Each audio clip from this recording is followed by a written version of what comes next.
السلام عليكم ورحمة الله وبركاته. قال بريد المان أرمو رومي كيسرتن سجلين كيس بركة قبل ما الله تورا قام تكتك فجأة دي هاد سينا شيرو اللي يقول أبغى نجان أفتن نورو سنين جرا نعرف دي كيسنا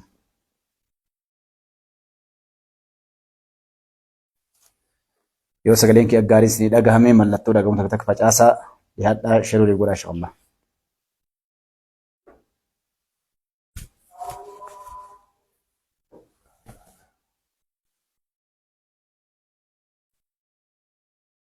وعليكم السلام ورحمة الله وبركاته. رول سينا جرتم بغا نجان أفتن نورو دي هاد سنين جرا نعرف دي كيسنا بغا نجان أفتن نورو. فؤاد وعليكم السلام ورحمة الله وبركاته. بغا نجان أفتلين جرماليات إذا قام ما شاء الله شير ولا فجأة سينا.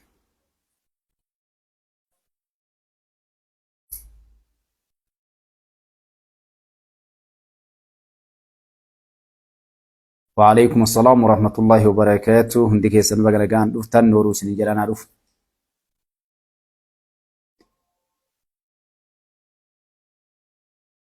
وكسا سعيد وعليكم السلام ورحمة الله وبركاته. ميجر جنرال وعليكم السلام ورحمة الله وبركاته. مجابة ديا وعليكم السلام ورحمة الله وبركاته. شيخ قولابو وعليكم السلام ورحمة الله وبركاته. هندي كيسنو والسلام عليكم التن وعليكم السلام ورحمة الله وبركاته. بغنغان دفتن نورو ديهات سنين جدا اللي ففجاسا إن شاء الله.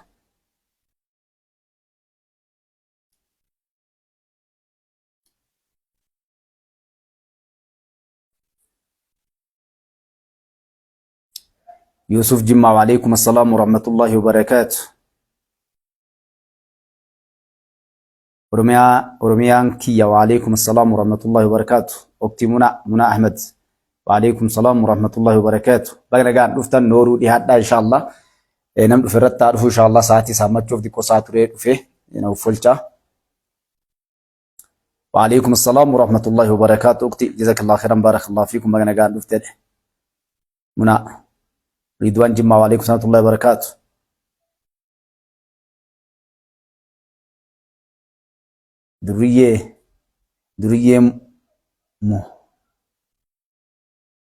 دريه ما كسب بافت سوري أبا. وعليكم السلام ورحمة الله وبركاته. سورة دولة وعليكم السلام ورحمة الله وبركاته. غزو مان وعليكم السلام ورحمة الله وبركاته. ولي مالي وعليكم السلام ورحمة الله وبركاته. جعفر جمع وعليكم السلام ورحمة الله وبركاته. جمال علي وعليكم السلام ورحمة الله وبركاته. رياض سينا شريف لقول أتي سينا كالتين قام سكنتاك يا سينا عبد الوهاب وعليكم السلام ورحمة الله وبركاته. جابر كمال وعليكم السلام ورحمة الله وبركاته. بغنا كان دفتن أنا دف السلام عليكم ورحمة الله وبركاته. وري السلام عليكم وعليكم السلام ورحمة الله وبركاته. وري أنا دفتن أنا رويل كام التويل كام بغنا كان دفتن كقالي ببريدو المال رمو شيرو ليقول إن شاء الله أنا دف سنينجر التانسون هكا يوفابون دقتنا ربين أنا اللي سنين لنا مهكا أباتين ملكاو هندك هنا خالق السماوات والأرض وهاقول وجهه akkasuma ittaan sun ummata addunyaa irratti zollowamaa jiru kamu rabbiin cinqii rakkoo isaan keessa jiran keessa rabba akka isaan baasu du'aa hin dagatina. Rabbiin jazaa keessanii haa kafalu hundi keessanuu anaa dhufu siniin jedhee nooruu dhihaadhaa shiroliif godha. Baga nagaan dhuftan waan hedduu waliin lallaalla isinii gaggabaabsammoo inshaallah. Isinii gaggabaabsee haga dandeetti waan hedduu waliin lallaalla biiznillaahi ta'ala inshaallah rabbiraa taate jechuudha. Wanta dirreen kiyyaadhaa ifama. Eenyutu aarsaan kafalin jetti mata dureen inshaallah isii yoo barbaachis gara maayii isinii aansa. Ijoolleen Oromoo kan shanee keessa jiran maal jedhan maal dubbachaa jiran waan tokko tokko dhageessifnee waliin laallaa jechuudha. Itoophiyaa fi Somaalee walii galuun eenyufaatu mormaa jira. Eenyufaa mufachiifte maalii mufachiifte waliin laalla. Mufiin kaa Itoophiyaa keessaallee Somaalee keessaallee bakkoota adda addaatii ka'u jirte jechuudha. Yaadallee hayyoonni Oromoodhaa warri hayyoota ofiin jedhan yaadarra kennataa jiran waliigalteen kun kasaaraa jechaa jiran jechuudha. Kanallee maaliif jedhanii waa irra jedhan gaggabaabsinee waliin laallaa jechuudha. Kun haala yeroollee gaggabaabsee isin tuttuqa inshaallah. Gaarii akkaalii babbareeddoo ilmaan Oromoo baga nagaan dhuftan itti aansuudhaan mata dureetii gaggabaabsee isin tuqa. Mata dureen akkuma isin argaa jirtanitti mata duree ajaa'ibaati jechuudha taadhaa. Ilmaan Oromoodhaa uummanni Oromoo diqqaate qabsoo kallattiidhaan dhaabbatee diina dura dhaabbate waggaa 70 kallattiin osoo alaan galle diina raqqabsoo godhaa ture jechuudha. Waggaa tokkollee osoo alaan gal naannoon haa wal didduu naannoon garii yeroo rafiq gariin haa lolu garii wareegama adda haa kafaluu namni isaa gargaaru wareegama qaqqaalii ilmaan Oromoo kafalaa turan jechuudha. Wareegamni ilmaan Oromoo kafalan kuni bu'aa hadhaadhaa kiiloo keessa mul'ateera wal fidhu kana fide jechuudha. Kanaaf eenyutu aarsaan kafaliin maaliif hin gaabbinuu jedhee kitaabni bahee jira gaabbuun ni mala maaliif yakki dalagame yoo caale bu'aan qabsoo Oromoo keessatti kafalame hayyoonni gootowwan hedduun qabsoo wareegama yeroo dheeraa waggaa dheeraa kafalaa turanii uf eeggannoodhaan ilmaan Oromoo wareegama hamaa kan kafalle qabeenyaaf lubbuu irratti illee qabsoo godhaa turan. Yeroo haalli ammaatitti dheessaa, yeroo aanjeetti lolaa, biila'aa, qocaa nyaachaa garaa hidhatanii baala uffachaa qabsoo godhaa turan. Wareegama uummata keenyaa hir'isuudhaaf, itti gaafatama Rabbi jalaa bahuudhaaf lubbuun namaa tun akka malee qaali Rabbi biratti. Akka malee namoota garii biratti lubbuun namaa tuni galabaa yookaan ammoo baala mukaallee hin geettu jechuudha. Warri lubbuun namaa biratti baala mukaan geenne ilma namaa gannaqanii waan fedhan fiduu barbaadan. Wareegama kafalanii jechuudha. Dikteetara jira addunyaa kana keessa. Dikteetaroonni riphee lolaa irraa eegalee haga mootummaatii jiran. Qabsaa'ota uummataaf qabsoofne irraa jedhanii eegalanii haga mootummaatii jiran jechuudha. Yeroo ammaa keessatti Bashir al-Assad fa'aa agarree jechuudha. Ka ilma namaa daake. Ka ilma namaa akka burtukaanaatti cuunfe. Ka ilma namaa bineensa nyaachise, leenca nyaachise, saree qalee nyaachise. Ka ilma namaa sibiilaan hidhee darraa ilmoon namaa takkaan agarre ilma namaa qalee zabana inni meeshaa garaa baasee itti gurguru jechuudha. Hadhallee diktaatoroonni akkasii addunyaa kana keessa hedduu jiran. Yeroo dhaadatan agarra. Maalitti? Wareegama qaqqaalii ilmaan namaa kafalchiisanii mana namaa diiganii jiruu ilmaan namaa haati meeqa agartee kallacha qabattee agadhaa balbateettee boottu yeroo hadhallee ufittisuudhaaf yeroo hadhallee seenaa ofii bareechifachuudhaaf wixxisan agarraa jirra jechuudha. Wareegamni wanni uummanni Oromoo illee beekuu qabu. Wareegamni biyyattii tana keessa waggaa jaan kana kafalame warroota kafalchiisee jira seeraa dhiyaatanii jechuudha. Wadda harkiin xallaa akka warri baanii jaalattee illee jibbitee illee. Itti gaafatamni qeerroo ilmaan Oromoodhaan wareegama kafalan namni hunduu gatii kafaluu deemaa jechuudha. Maaliif lubbuu ilma namaati. Seera addunyaa keessatti nama qawwee harkaan qabne harka qullaa waraan dura dhaabanii ficcisiisuu yakka guddaa addunyaa keessatti. Sibiilaan tuu sibiilaan yookaan uummanni qawwee harkaan qabne yeroo poolisaan nama qawwee harkaan qabne mormanna qawwee harkaan qabu mormuu jechuudha. Kanaaf yeroo hedduu si dhoorgee abbaa beeraa godaane tam hadha malee asitti hin deebitu peejii kanatti. Kanaaf namoonni hedduun yakkoota gugurdaa yeroo dalagan hadhallee dibbeedhaa jiran argaa jirra waan kana kaasuu barbaade jechuudha. Dibbee dhabamaa jira. Warri dibbee dhooftan suuta jedhaa dura haala deemu maraa adda baafadhaa warri osoo waan agarre jarjartan utaaltan waan tokko adda baafadhaa kitaaba kataballee dubbisaa waan jedhamullee adda baafadhaa akkuma re'ee foolaatitti madhattee nama jalan deemina. Yakka ilmaan namaa dhiiga ilmaan namaatiin warri daldaaltan jechuu barbaadeeti. Kanaaf itti aansuudhaan akkuma duree gubbaa kaahetti ilmaan Oromoo warri hadhaa shanee keessa turan maal jechaa turan? Maal jechaa turan? Ijoollee shanee tana maaliif danqara dhoorkanii uwwaa turan? Wareegama qabsoo Oromoo kana keessatti namni hin kafalamin namoonni gartee gahee guddaa kafalan qabsoo Oromoo kana keessatti adabatanii galanii hadhallee nagahaan uummata isaanii dhagaanii biyya keessa gartee jiruu rakkoo bal'oollee dabarsanii ukkaamamanii jiraachaa jiran jechuudha.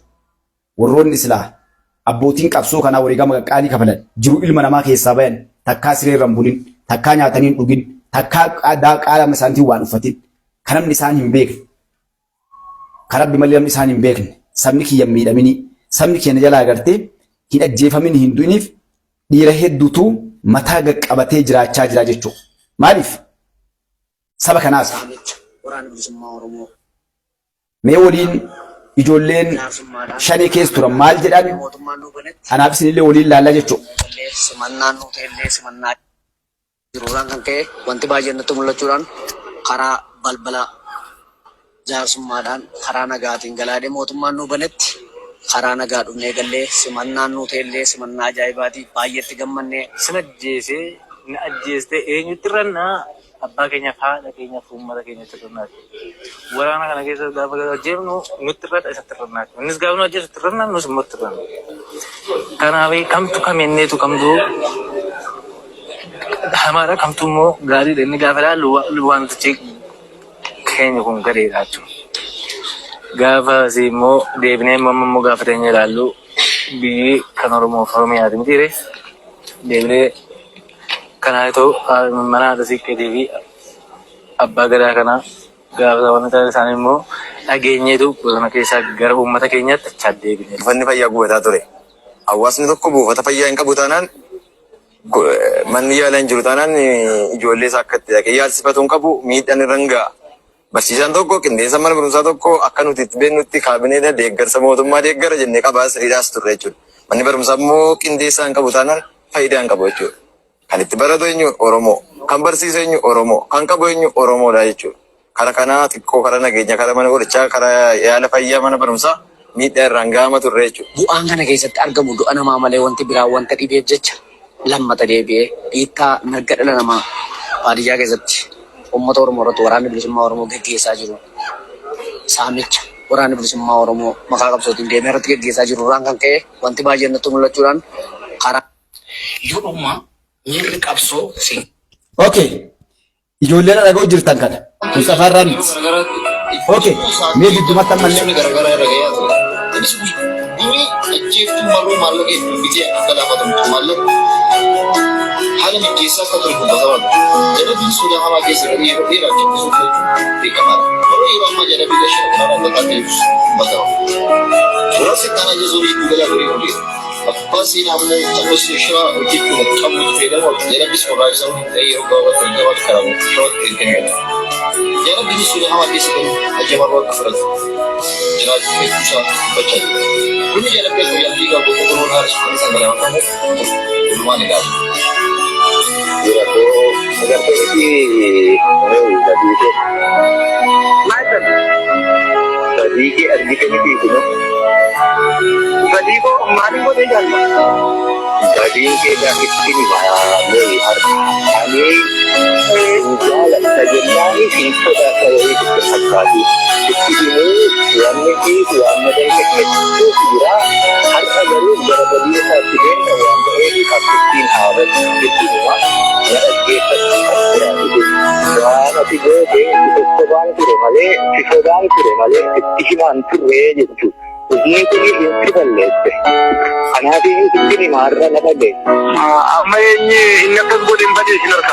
Jira dhiigaadha maali dhiigaadha nama wanni maaliiti amma illee kun hojii jiraa jechaadha nu bira jira dhaabbatamee ijoollota hojii. Akka itti ijoollee ajjeesanii inshaallaa kunniin ijoollee akka itti fixanii yeroo biraas ni gadhiisa kanallee bal'inaan ijoollee akka itti fixaa bayanii jechuudha.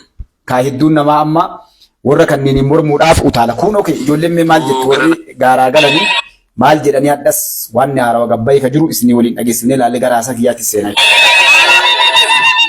Nusi karaa nagaa galuu filanneerra miidhaa saba Oromoo keenya irra ga'ee adeemsa keessa argaa turree miidhas turreerra bu'aa uummata kanaa akka hin buufne argineerra.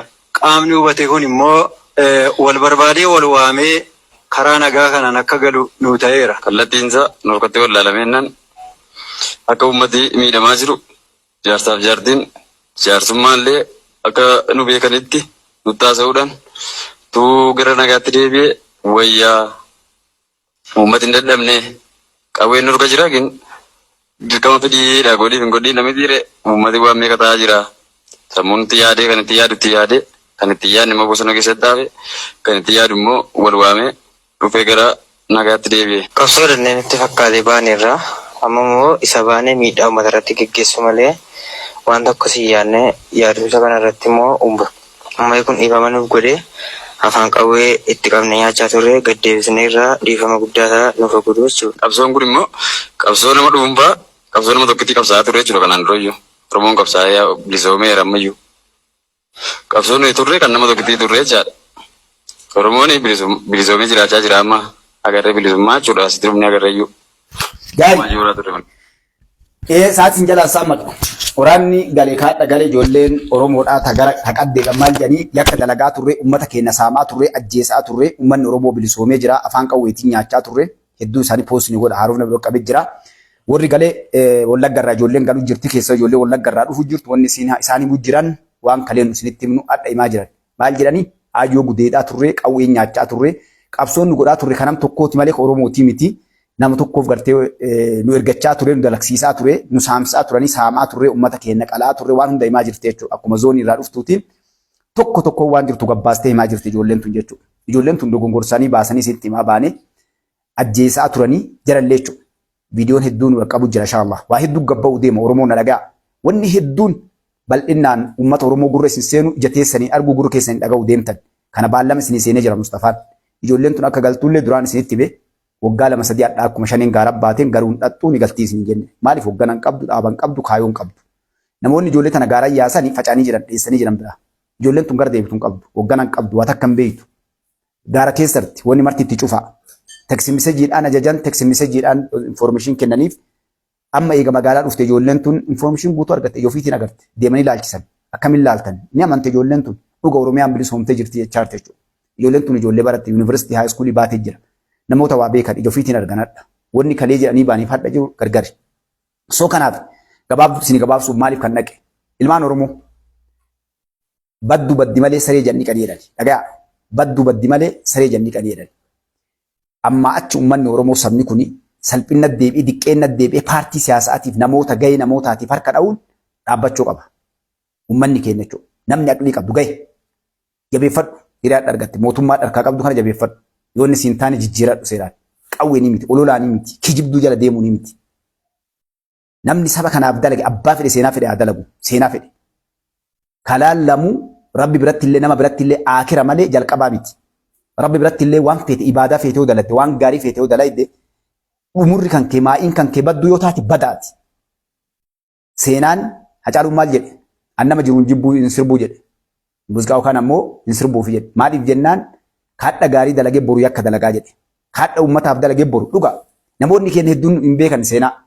Seenaan siyaasa jechuun ganama misalaalan galgala xumuresiiti. Ganama ni ilaalta nama. Gariin fakkeessuuf dalaga, gariin dantaaf dalaga, gariin na argii dalaga, gariin gartee waa hedduu jira. Sharaa Islaamaa keessatti namni goon warri gooteedhaan kana warra jahannamtu jira, warri goon jagna. Kan diinii kanaaf lolateettee Sayfullaa jedhanii maqaa itti baasan. Kan gartee diina Islaama kanarraa deebisu. Garri Rabbiin bira garuu warra jahannam ta'aa jiran. Ka akkam ka jagnummaa ofiitiif lolu ebalu jagna haa jedhaniif hangoof beekumtii argachuuf kan lolu jechuudha. Nama bira dhiisi Rabbi biratti illee. Dhiigni uummata Oromoo saba kanaa ijoollee Oromoodhaa, aayyoo Oromoo, aabboo Oromoodhaa ka jigaa bahe, dhangala'aa bahe, ka sareen isa nyaatte, ka ibiddan naqanii biraa dheessan. Wanni dubbannuuf as gubbaa iyyinuuf barjarana. Dirqama Rabbi nurra kaa'ee jira. Dirqamni sun maali? Haga waa hubannu lirra beeknuun uummata keenya ka waan beekne hubanneef dharaaf dhugaa adda baasu. Ilmaan teennaaf dhugaa itti kijiba osoo hin taane. Ilmaan teenya seenaa gaarii barsiisu. Nu osoo abboonni keenya seenaa gaarii nu barsiisuu baatanii, osoo karaa qajeelnu kaa'uu baatanii akkuma ambaa gartee lullugneetumaan kaayyoo fuudhee hunduu aabbuma jennee gaafa dhufanillee harka dhuufneetumaan waliin dabarsina jechuudha. Garuu abboonni keenya akka itti nu guddisan kun diina, kun fira. Dirqamni keessan kana ila karaa kana dhufne, karaa kana deema. Karaan kun karaa dharaati, karaan kun karaa dhugaati nuun jedhaniiti. Ibidda duunnee ibidda keessatti uummata keenya baraarree bakka tanaan geenne jechuudha.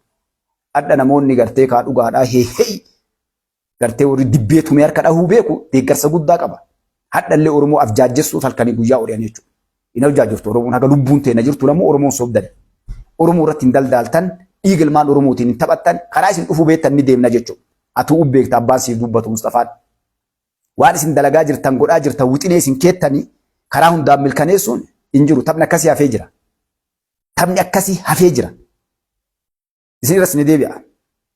Seenaalee yoo taate jagnoota seenaa dalagan, hayyoota seenaa dalagan, jijjiirama kanallee eenyuuf akka fide, akkamitti akka dhufe tokko nullee kitaaba katabuu illee hin dandeenya. Garuu sooshaal miidiyaa kana kitaaba caala. Gurra nama dhugaa qabu hundaa kan qabu sooshaal miidiyaa kana as gubbaa teennee takka 2 3 4 jennee qabsoo Oromoo keessatti jagni meeqa akka nyaatan. Jijjiirama kana keessa shira dalagan. Eenyuun akka dalagaa ture. Maaliif akka dalagamaa ture. Waan baay waan takka lafa kaa'uu dandeenya jechuudha. Ragaa wajjin sooshaal miidiyaan tolee jira. Waan baay waan poosti goona. Harkaa qabna waan kitaabolee katabamee miti. Waraqooleef seenaalee waan dalagamee dabre viidiyoolee guutuu harkaa qabna. Tokkoon poosti goona. Eenyu waliin dalagaa ture. Oromoo irra shira kam dalagamaa ture. Gaafa jijjiiramni sun dhufu ilmaan Oromoo akka ficcisiisan. Wada fi akka bijanii ficcisiisan. Kadhumate haadhumatu nu gaayoon teena bakka hageetu dheerri oofaa ture seenaa bareedduu himachuu deeman. Jijjiirama ka fidu Rabbi. Biyya kabri soomsu Rabbi namni sababa. Garuu maaliif kana kenna? yakki ilmaan Oromoo irratti dalagame rabbii fadha gartee ijoolleen tun gaaraa galtee dhiigni aayyoo aabboodhaa ilmaan Oromoodhaa jiguuna fi malee kaayoon akeekni lafa kaayame harkaa fashalee malee waan xiqqii miti. Haga ilmaan Oromoo dachii gubbaa qulqullaanii badan jechuudha. Kanaaf waliigaltee Somaalee gubbaan namni jalqaba dura dhaabbate addallee amma Somaalee keessa rabshaa deemaa jira. Dhagaa ilmaan Oromoo amma yoo dubbadhu rabshaa deemu jira Somaalee keessatti. Tapha seetaa ilma Oromoo waan dalagamaa jiru. Maal jedhee katabe Jawaar Mahaammad? Waliigalteen godhame kuni kakasaaraati jedhe. Kakasaaraati jedhe. Maaliif Somaalilaandii waliin ka'ee galamee eessa kaa'amee garana dhufamee waan biyya tana cabsu biyya tana ajjeesu seenaa hamtuu dalagamee jedhe jechuudha. Maaliif kaayoo qabu qaban biyyattii tana irratti waliigaltee walii galamee jira. Isinitti himaa baane jechuudha. Adda amma mormitoonni Somaaleedhaa biyya Somaalee keessatti rabshaan sadarkaa fincilli mootummaa irra ka'u biyyi sun diigamtu deemaa jira jechuudha. Eertiraa naga baatutti warra Eertiraa fi Ijipti. Rifaatuu ifatan keessa lafaa dammaqanii wadafiitti bartuu jechuun jiran jechuudha. Garuu seenaan jiru kanaan dhagaa yaa gantuudhaan dhagaa yaa hattuudhaan dhagaa kanaa miti aabbichuun haga asabit deemu jira. Yoo isin salphattanii mataan gan lafan laaliin kijibdu Mustafaat. Asiini asab. Asii dhabattaami asab. Akkamitti namni yeroo gartee wanni tokko jijjiirame biyya kanaa dhufe addunyaan guutuun haadha jawween keessan gabbayee akkasii katabe addunyaan Ameerikaa irraa eegalee biyyuu guddatte guutuun waliigalteen kun gaarii waan gaarii dalage muummichi ministeera. Gibsi waan gaarii dalagde Itoophiyaaf Somaalee waliigaluun waan gaarii waan takkaan ta'antu dalagamee itti fufaa jedhameeti gartee bakka hundaa bakka gammaddaniin bakka waliigaltanii ergamaa jechuudha. Garuu warra Oromoo yaannaa Itoophiyaa yaanna jedhu hadha yakka dalagamee Itoophiyaan ni salphattee ni cabxee maal taati? Maali waliigaltee gubbatti wanni hadha Itoophiyaan dhabde maal ni argatte malee.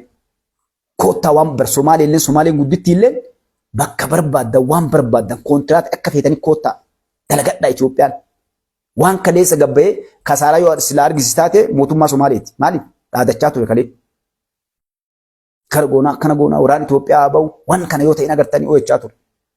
Hadha waraanni Itoophiyaa jagna namni Somaalee tiksiyaasiin ga'e isa galatoomaa achi gubbatti dhaabbatee miidiyaa irraa caqasaa jirtan jechuudha. Isin galee Somaalilaandiin ibsa baastee jirti hadha. Mootummaan haaraa filame jechuudha. Biyyi lamaan walii galuu dandeetti. Mirga isiiti waan addunyaa keessa jiru.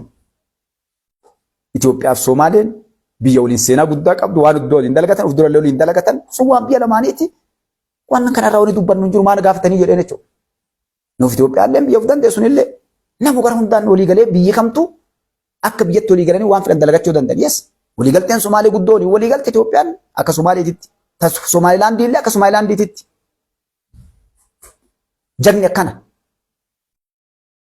Kaga kahanii waan hin beekne takka kijibanii eenyu ka waliigalteen Somaalilaandiidhaaf jedhamee gabbamee namni sila hayyu jettanii sin jala yaataan katabe tokko jechuudha. Wanni walii dubbatu wanni sun luqaam hin jiru jechuudha.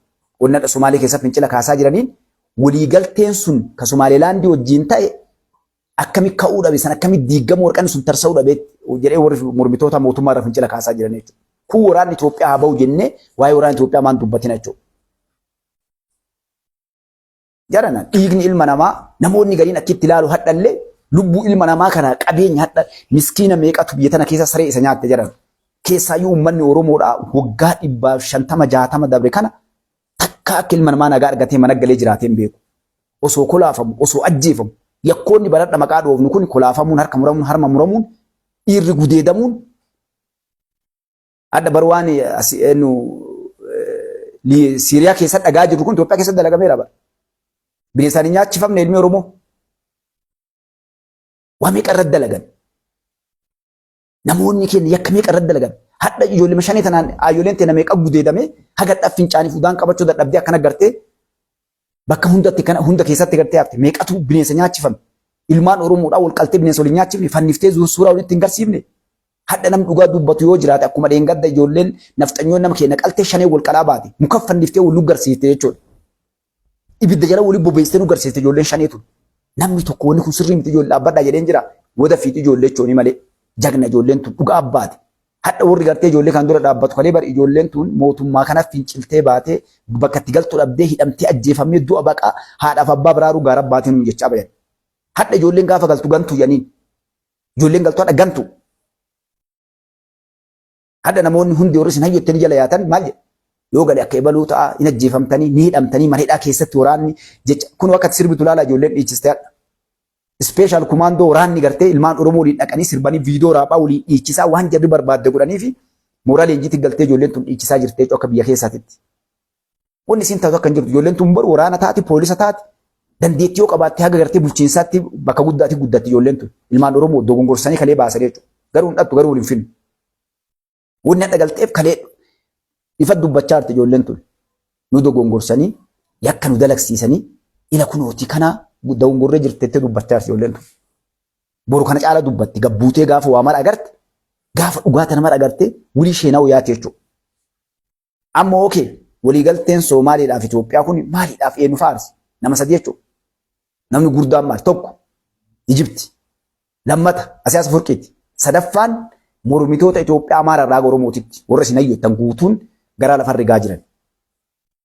Mallaqa namaa nyaatan yakka keessa dhiitaman akkana goonaa wada fiit jedhaniin summartuu abbaan malaa harka fashalse jechuudha.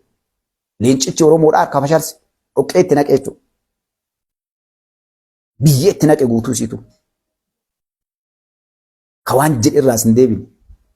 Ka waan hin dandeenye hin dalayne waan danda'u malee. Jagna akkanaa kan namni yoo dur dhaabbatee waan na ajaa'ibsiisu waan ilmaan Oromoo wallaahi ibidda namatti qabu. Nama akkanaa kana jedhan rabbi sodaadhaati ifa mallee naa godhaati yagallee dabruu ni mala. Nama akkanaa kana waggaa 100 meeqatti argan. Hin argannaa lamu nama akkanaa. Hadha biyyi teenya bara Itoophiyaan mi'aadha waan amma galgala kana adda addaan gadhiifte ilaala isaatiin jalaan saammadhu. Bar biyyi tun hadha sadarkaa bar biyyi tun sadarkaa akka addunyaatti hadha. Biyya guddoo keessa waan hundaa waamu naa qabadhaa jechatan. Kijiba burnaan jechuu deemtanii. Itoophiyaan baradhaa biyyoota addunyaa gurguddoo keessa tokko itti waamamu yeroo gabaabaa waggaa 5 itti aanu kana keessa badhaadhin biyya guddatte tam keessaa jedhanii Itoophiyaan bareedinaan waan hundaan teknooloojiidhaan naa qabadhaa jechatan naa qabadhaa kijibduunaan jettanii.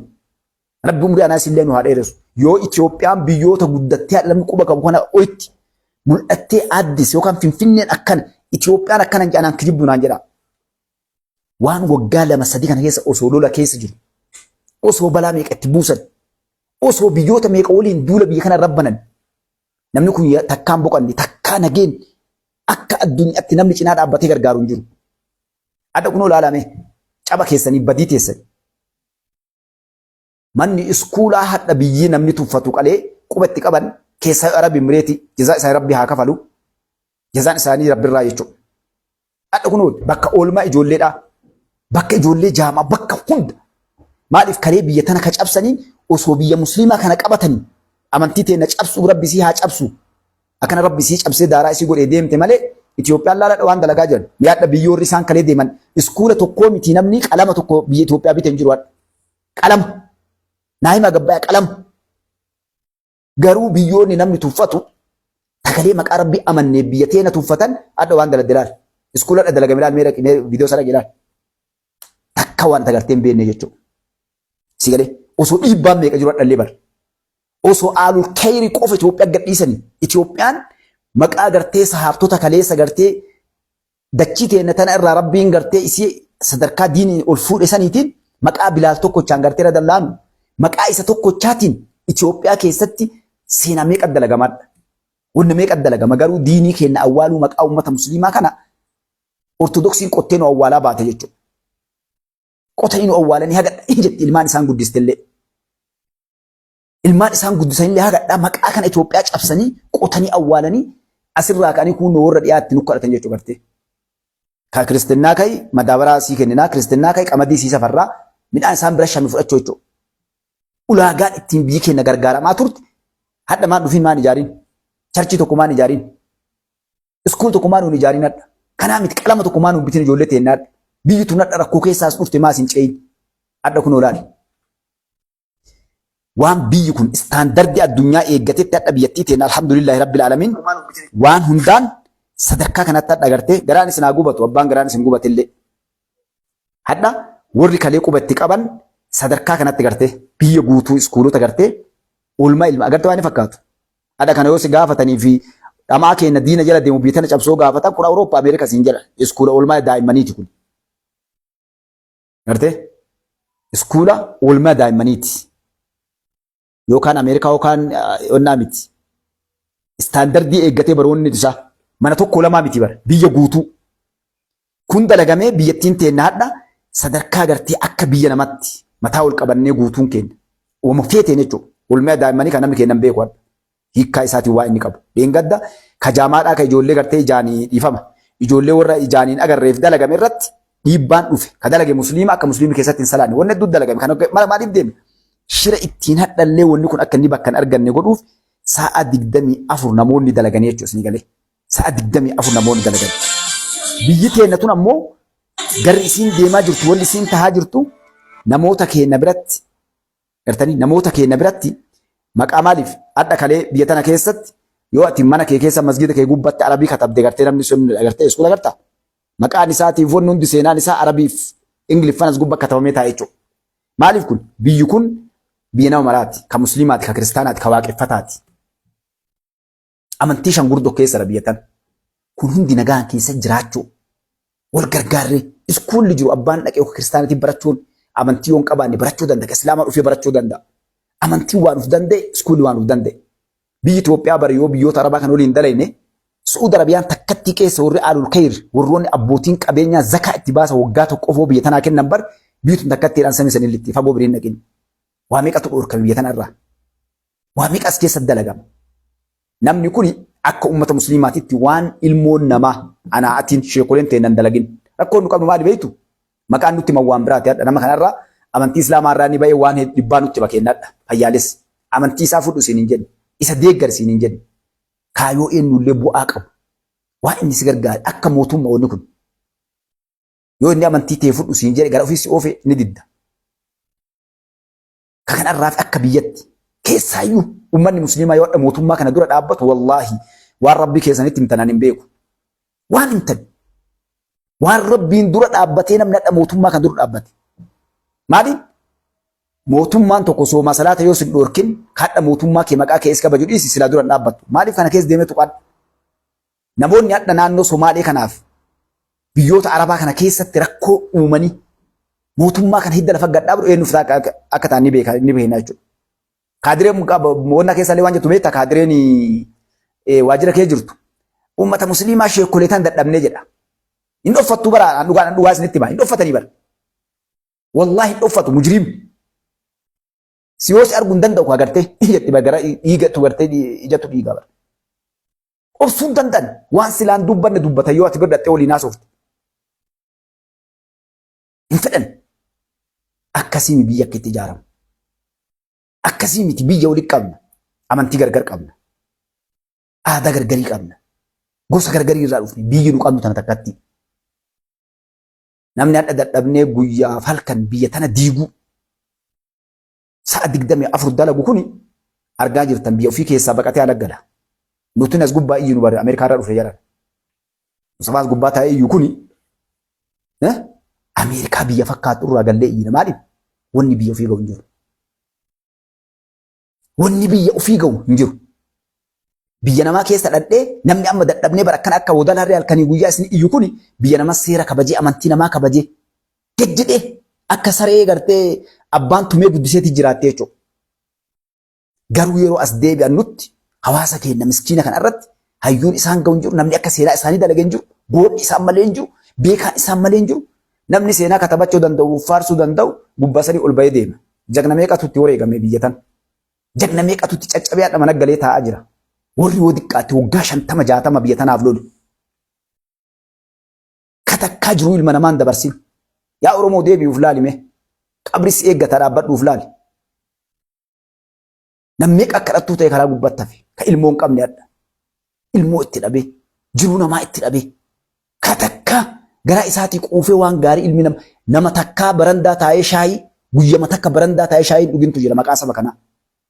Nama guyyaa takka jaartii isaa waliin gartee fuudhee waliin jiraatin hagaadhatti bututee qabri galuu afaan qabri gubbaa jiru jira. Ka seenaa dalage ka diina lafarraa haxaa'e. Ka waan hadha nurraa bookkifnu kana hidda lafa gadhaabe. Uduba deebi'aa laala. Kana maaliif isiniin jedhu warri gibbee dhooftan suuta. Yaa jaldeessaa hammayyaa maal jedhe namtichi artistiin sirbisan. Suuta deemame. Ulfaaf dhugaan guyyaadhaan gabbaatii jedhan. Wareegama biyya kana irratti kafalame raayyaa ittisa biyyaa irraa eegalee ijoolleen dhagaaraa yaatee badhumatti am cinaan galte tun ilmaan Oromooti mar. Haadhaaf abbaa hir'isti lubbuu ofiitti dhabdee jirti seenaa xurii dibattee jirti ijoolleen tun. Isinitti maa baani? Jagna ijoolleen tun dhiira. Hadha teettee baratte waggaa jaan kanatti kan yuunivarsiitii seenee hadha fixee eebbifamee waggaa 2 mindaa nyaataa silaadha. Kaa iskuulii jiru iskuulii seenee hadha gartee elementarii jiru iskuulii seenee hadha fixee jira. Garuu ijoolleen tun hadha dhuftee kunoo badii balleessanii yakka saba keenya irra dalanii jagni jechuudha ijoolleen tun. Ilmi dhiiraa maaliidhaan itti fakkeessanii mana yaasan osoo dhugaa qabaatte ijoolleen tun hin galtuu bara. Osoo uummanni Oromoo miidhamee jiraate wanni fedhe hin galchu.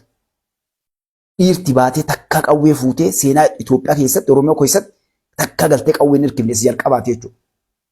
Maaliif? Hattuu jala deemanii gantuu jala deemanii diina ilmaan Oromoo jala deemanii ilmaan Oromoo salphisanii jechuudha. Jagna Oromoodhaa salphisanii. Ijoolleen tun jagna hayyuu beektota keessadha. Nama profeesara doktora ta'u keessadha ijoollee tana keessa. Doongorsanii manaa yaasanii itti fakkeessanii manaa yaasanii. Qawwee galatte kaayoo takkaaf ilmi dhiiraa bahee bara qawwee harkisee galuun salphinnaas laaba. Garuu dhiirti hin doongorti takka uma jiru kun. Takka dhuufuun dhiiruu malama dhuufuun gadhummaadhaa jedhan. Ammallee ijoolleen galte kun dhaamsan isinidhaan maali? Namni isin hin doongorsin. Jagna isin, hayyoota isin, beektota isin, dubbisaa adda baafadhaa. Rakkoo yoo jiraate mormaa uummata keessan dura taa'aa du'a. Jagnummaan akkas qawwee yeroon dabree jira. Addunyaan fagaattee jirti. Teknooloojiidhaan taphachuu jira mootummaan. Si taphata. Siifachiisee dhukkee sirraa kaasee gaaf kaan akkana si godha. Baradhu. Siyaasa sirrii baradhaa namni biyyaa waa godhuu barbaaddan. Qo'adhaa akka itti gartee maali siyaasaan ittiin injifatan. Nama si ajjeesuu deemu bara kama magaalaa keessa teettee lubbuun taphatta bara. Waraana fedhee inni qabaata. Tooftaa uummata qabachuu ijaaramuu. Mootummaa jiru kana gubbaatti uummanni ijaaramee paartiin jabaan ijaaramee gabba'u ni deeggarraa jechuudha. Paartii hattuu ka shiraabni kaan irratti waa dalaguu deemu ka gosaan ijaaramu osoo hin taane paartiin jajjabni lama biyya keessa yoo jiraate biyyattiin guddachaa deemte jechuudha. Achiin duuba badhaadhiin naadha nu cinaa dhaabbannee harka dhoofnu yoo paartiin jabaan gadi hin bahin hattuu ta'a. Wanni marti nu yeroo mooftee maal ta'a deemti? Badaa deemti jechuudha. Namni dorgomuu ni qaba, namni mormuu ni qaba. Dura dhaabbachuu qaban, gaafii mataa nyaachuu qaban, akka isaan dalagan irraafne godhuu qaban. Biyyoon namaa kaadha bar guddattee nu maqaa dhoofnuu fi qawwee irraa kadhatan kuniif namni itti baqatu kun bar waan isaan akkamitti biyya guddisan jettee noo isin laaltan bar wal fixee wal qalee dachii irraa wal xaayee bar waan ilmoon namaan danuu irra dalagee bar sammara keessaa ba'e as deebi'ee dhaabbatee wal laale. Yoo laalan dubbiin qawween deemanii fudhajjeesanii wal qalan gadoo guddisaa deemti. Uummanni gartee nama irraa ajjeeftameti. Ibaluun nama kiyya ajjeese kana godhaadha kun illee qawwee fudhata jechuudha. Ani eenyu gadeedha. Biyya diiga waa balleessa. Akkuma gartee ilmoo bineensaa gara bosonaa fiigaa jechuudha.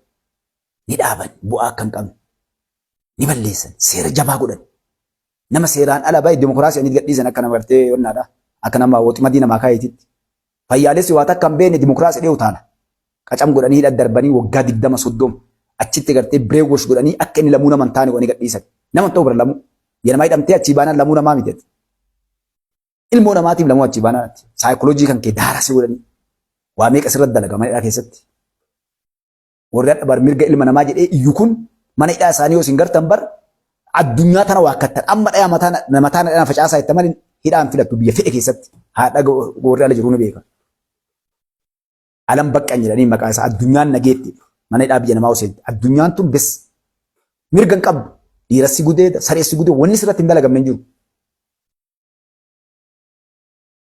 Wanni sirratti hin dalagamne. Maal yakkamaati. Haga gaafa hidhaa teeffattee achi baatuuf mirga takka. Barkaatinaa balbala meeqa siccuma bar sibiila meeqa balbala meeqa bar balbala jaha torba elektiriikaan waa hundaan dalanii bar wanni irra ciiftu sibiilli gonga ganaa tana keessa laa dhagaadhaa wannaa si bocanii as gubbaa ciiftu yoo akkam guddatee mana hidhaa bareedaa ta'e siree xaqalloota akkasii kaayanii yeroo ati gabbaate qawwee si dhaabanii bakka qilleensaa xiqqoo jira. Achi ol deeta bishaan yeroo dhiqattu hiriira galtee walitti xaxanii mataa keessi qoaba si garafaa dhiqattee ol deebisaa jechuudha. Akkamii dhiqatta sanuu beektaati? Gaangistara kana gartee takkatti si liqimsu kana fakkaatu kana ol si dhiitaa waan fedhe sana dalagaa bara. Tapha si'a namni keenya kun biyyi namaa taphaas geette si'a. Dimokiraasii yeroo jedhamu Afrikaa tan as deemee namni itti dhugaa si'a namni. Gaafadha nama jiru kan manniidha akkam jedhi. Rabbi ilmoo namaa addunyaa ilmoo namaa rabbiin inni jetta bara. Maaliif biyya namaa seera cabsinaan mirgi keessirraa mulqame walii galatti mirga tokko hin qabu. Wanni ilaalamu maali balleesse mun balleesse. Balleesse hin jenne mirgi dhibba sirraa mulqama. Dhibbatti. Mirgi ati qabdu ati maali nyaachoo dhuguu bakka ciisatti argachuu hagana mirgi jedhamu. Kanaaf biyyi namaa waan akkas gooteef yoo akkas godhan biyyi guddatti. Yoo akkas godhe namni jiilee waa irraa gattaa. Wal ajjeesanii wal dadhaban waa hunda godhanii sookettoonni suuqanii elektiriikaa wal waddanii. Teenna hadha kun xiqqoo isii yeroo biyyattuu wayyattee garta akka deemte qotee bulaa keenya miskiina keenya kana daaraa godhuudhaaf qaata yaa'e namni. Tokkochuma waa barreessa jala yaa'e girrisaan. Suuta deemaa.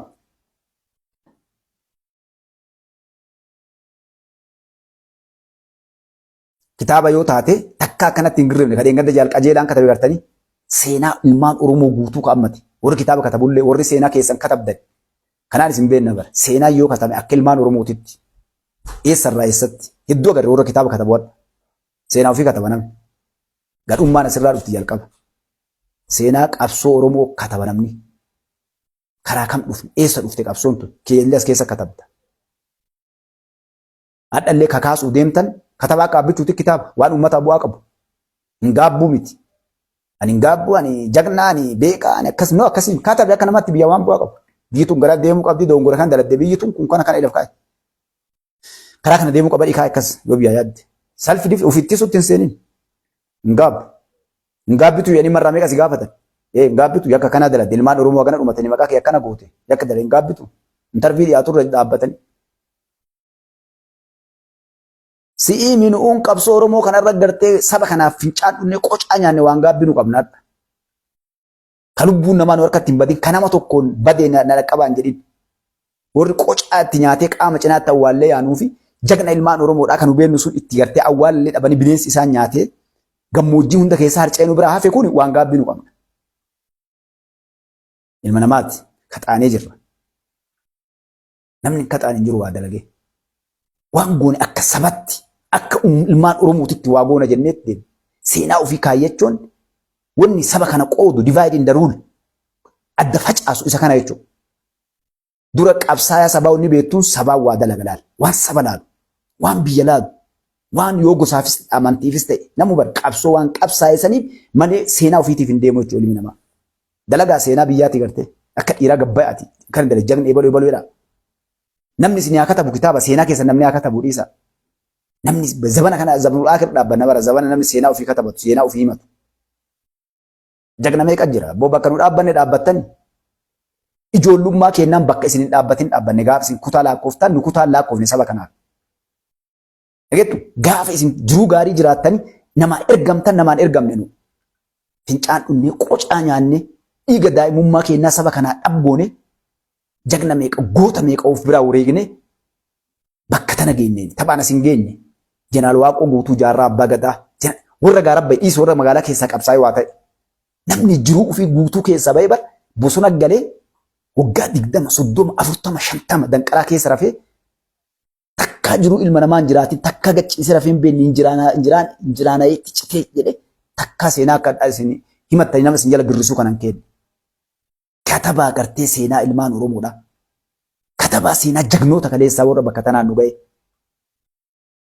Katabaa warra gartee lafeen isaanii gammoojjii guutuus keessa harcaati. Dhugaa isaan saba kanaa dhaabbattan.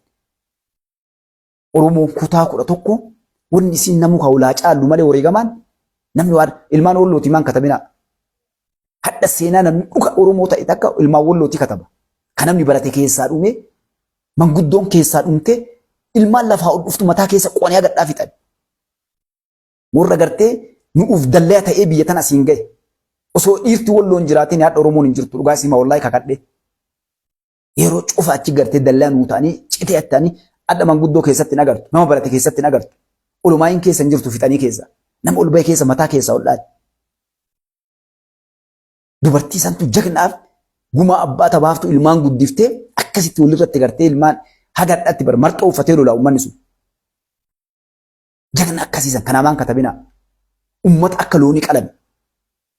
Sa'a tokko keessatti uummata 20,000 gorra'ame. Uummata dubartiin isaanii seenaa dalagde. Kana Oromummaan waa meeqa bira dabarre yoo akkana deemne maal ta'uu deemti biyyi tun ilmaan Oromoo biroo maal ta'uu deeman yoo namuu seenaa ofii katabate. Haga biyya barnoota fudhatan geettanii jagnummaa teennaaf jabinna keenna alhamdulillah asiin geenne malee maqaa ilmaan keessaniitu baradha Oromiyaa fi wanna baafachaa jirtan. Maal maqaa isaa naayima. Gartee Oromiyaa Itoophiyaa akkuma si warra siin duraa baafatu warra siin duraa bar akkasi baafata mootummaa dhufe hojii. Warra akkasiin ilmaan keenya wanni barsiifnu jagnummaa hayyummaa gara laafin namni yoo garaa namaa laafe nama gaarii yoo ta'e nama osoo hin taane sabaaf yaadu kabiraatiif yaadu ijoollee akkasii guddisuu. Seenaa kee yoo ati gaarii taate nama sii kataba. Balleessitee tolchitee waan badduu takka wal barsiisaa jirra. Kitaabolee meeqa as keessa jira magaalaa kana keessaan ajaa'ibee bira dabre. Gammachuu ayyaanaatti kitaaba jaamu torba akka taphatu. Jeneraalonni warri mooraa diinaa cabsee deeme osoo jiru gandaa walii. Waa meeqa kitaaba meeqa irra koflee bira dabran kitaaba meeqa. Sadarkaa namni galee seenaa ani baluuti akkana ta'ee asiin bahee waan akkana keessa kutee akkana ta'ee waan kana dalagee asiin bahee kana akkasiin seenaa akkatti namatti katabu. Bal'adhu achi. Uummanni Oromoo waa keessa dhufe eessa keessa dhufe si dura jagni hin jiru si dura goonni hin jiru. Warri bar akaakoon abbaan ilmi qabsoo kana dabree jira bar. Seenaa Xulaa Duubee maan katabinaa? Xulaa Duubee hadha lubbuun jiraami. Xulaa Duubee ilmaan isaa guutuun qabsaa'uuta. Umurii isaa qabsoo kana irra fixe. Waan isin jettan kan takkaan jenne. Dhiira lolee qawwee arraabee laal. Diimaa kiyya lolee qawwee diimate laal. Jagna akkasii fajji laal. Kasi qawwee arraabee diimaa kiyya kan dheessu malee na biraan dheessin kan gatu malee nan gan kan dheessu laal. Jagna akkana kanaaf fa'aa jira ka diina dura yeroo seetu akka taraa lolu kilaashiidhaa fi shugguxii baafatee harka lamaan bitaa mirga akkana dhukaasee lolu gartee. Dhiira yeroo Tigreen dhufte jedhan taa'ee gartee waan dalagatu karasaas yoo itti bahe taa'ee waan taa'ee dalagatu san gartee. Ka diina kana kallacha malee dhoofne walirratti afee diina kana tuudhu. Warra qocaa umrii isaa qocaa itti nyaatee biyya tana siin gahe. Jagnoota meeqa jira?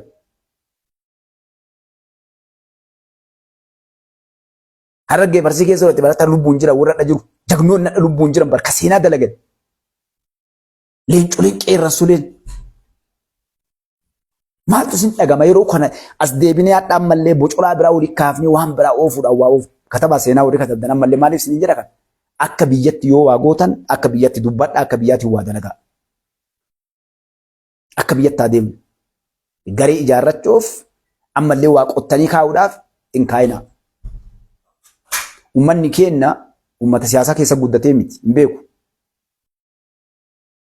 Yeroo teknooloojiiti. Adda tokkocha rabbiin fuudhee mootummaa godhee nuuf fide kana nyaatanii ooltan. Wanni ibiddi nu qabatu bar akkana nyaachaa turtan nadhii gammadaa fa'a mul'isa abbaa gadaa fa'a jagnoota kaleessa akkana nu harkaa fixxan.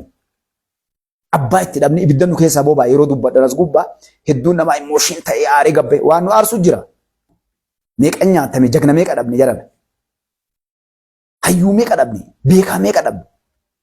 Doktoroota meeqa itti dhabne qabsoo Oromoo kana. Narsii meeqa gaara seenee daaraa itti ta'e. Ayyuu meeqatu ayyuu ilmaan sagal itti dhabdee jira ilmaan sagal baya kun seenatillee wareegame sunillee bayatillee seen. Eenyu dubbata kaayoo isaanii seenaa isaanii eenyu barreessaaf. Yeroo isin seenaa keessan barreeffattan harka keessanii sanuu bar waan isin ajaa'ibu harka ofiitiin. Mee ni ilaalla kitaaba Gaasha Jawaarillee waan gadhuuf. Warra isa waliin qabsaa'e seenaalee ilmaan Oromoo warra OMN kana gadhaabe warra jijjiirama kana fide achi keessa kaayaaf ka ofii katabataa wal garraa jechuudha. Haati bareed deennaan karaa kanaa dhufte ammaa agarraa jedhe. Maaliif kana kaafe? Biyyi tun jijjiirama dhufe kana wareegaman kafallee itti kafallee wareegaman kafallee bar wareegaman nurraan barbaachifne. Ijoolleen hadha ka isaan nu amanan 20,000 kanaafatee manatti hafe. 20,000 yoo xiqqaate 100,000 ijoolleen yeroo jijjiiramaa naafattee manatti hafte. Addunyaan bar Itoophiyaa gad dhaabbattu eegaarti bar. Gaafa Itoophiyaan gad dhaabbatte namni agas ga'u sun eenyu ficcisiisee akkamiin dhumate Naa qabadhaa. Hin hafa seetanii.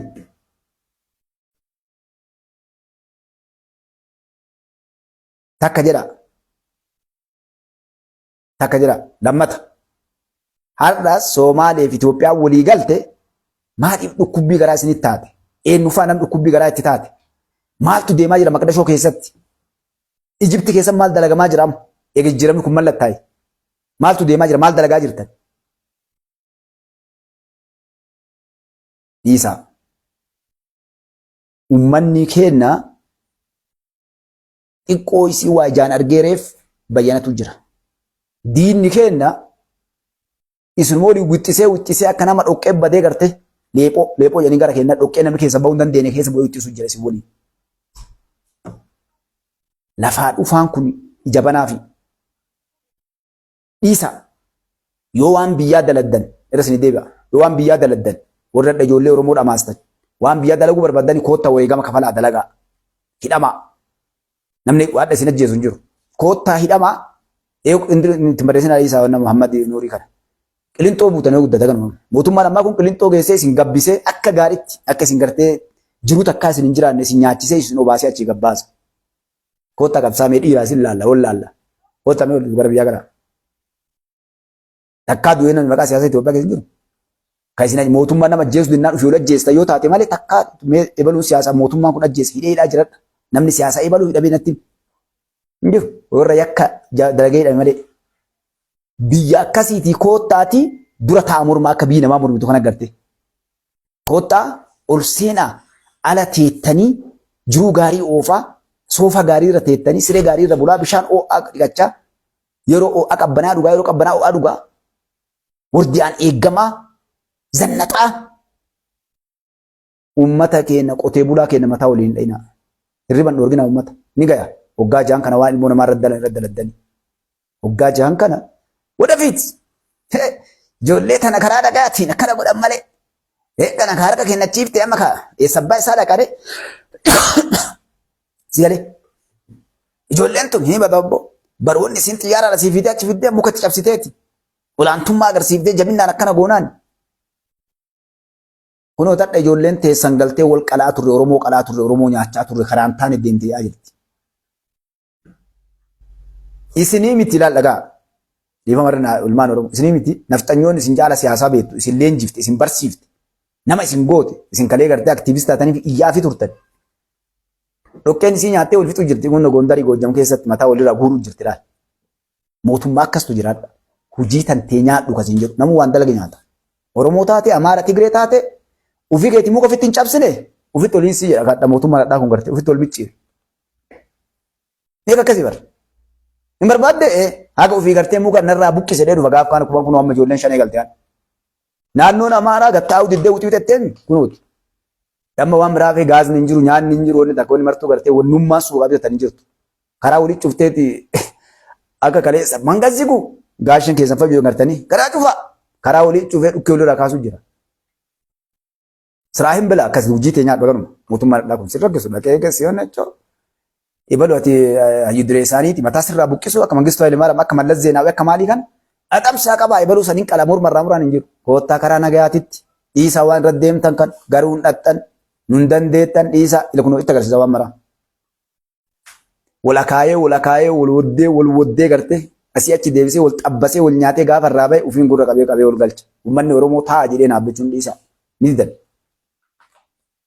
Akka loonii wal xamadee qotilee xamadee farda maalii godhee ijoollee xamadee gabbaye.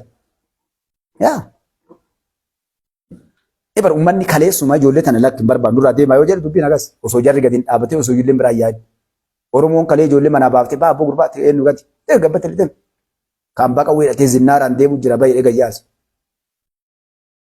Hin argaa bichuun. Fulbaana 30 duu mootummaan hin jiru mootummaan lama jira kaabiif kiyya. Yalla hundinuu maaliif arrabni waachuun dadhabu hojii wanni ammallee wanni deemu san hin cinqina gahe Somaaleelleen fixatteerti. Somaalee deebinee rabshannaannaa yalla danqaa seente Somaaleen maaliin biyyasii walii galte waraana leenjisaaf jiru waa marakkaa qabu Ordogaaniitu walii galche jartana. Dhagaa isinima. Birri namaa nyaatinaa isin jenne kaleessuma. Hin nyaatinaa birri namaa fuudhinaa uumaa godhuu hin dandeettan. Muka isin cabsanii taa'an salphattanii isin jennee isin dadhabne. Ijipti irraa birri nyaattan, Somaalee irraa birri nyaattan, Itoophiyaan diiglanuu afaan beeka jettanii amma kafalaa kaawwarii namaa dhalaati. Wariyaa uummata Somaalee kana osoo arganii namoota jajjaba kaawwarra keessaa Keenyaa maal kan hin jiru kana. Wariyaa ninka waa tuugwaa jedhanii silaa dhee gartee. Ninka waa tuugwaa hattuudha kun jedhanii gartee muka birraa fuudhanii ninki jibdoota akka fiduu hin dandeettu. Taphan beektu Somaaleen. Ata Arabaa nyaatanii Arabni wata akka isin godhuu hin danda'u. Asiyaasa forqillee wata akka isin godhuu hin danda'u. Karaa dhufee waa isin godhuu hin qabu. Somaalee naan muka isin cabsu wallahi. Kanaaf Somaaleen fedhu Hasan Sheikh Mahammad bu'aa aangoorraa ka fedhe dhufa. Uummanni Somaaleedhaa amma danqaa seen ilaal. Abbichuun waan jedhe sanni godhe ilaal. Gurra si micciiree abbaa fedhe taate abbaa feete. Karaa abbichuun jedhee ta'a malee karaa namdaa jedhen ta'u. Maaliif laalee dubbata. Kanuma ol ka'ee waraana qabaaf dandeettii qabaaf siyaasaa beekuuf namatti hin bu'u.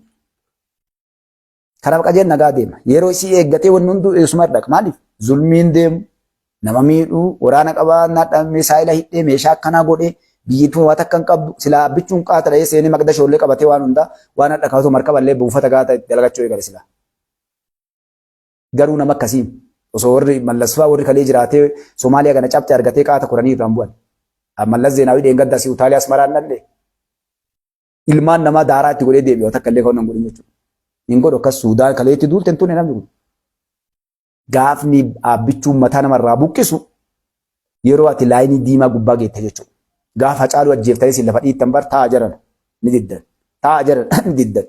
Yeroo isin horiitanii dhuftanii waajjira moonna naannoo Oromiyaadhaa isin dhuftanii qilintoo guuraa jedheen akkasii dadhabne amma tuuta.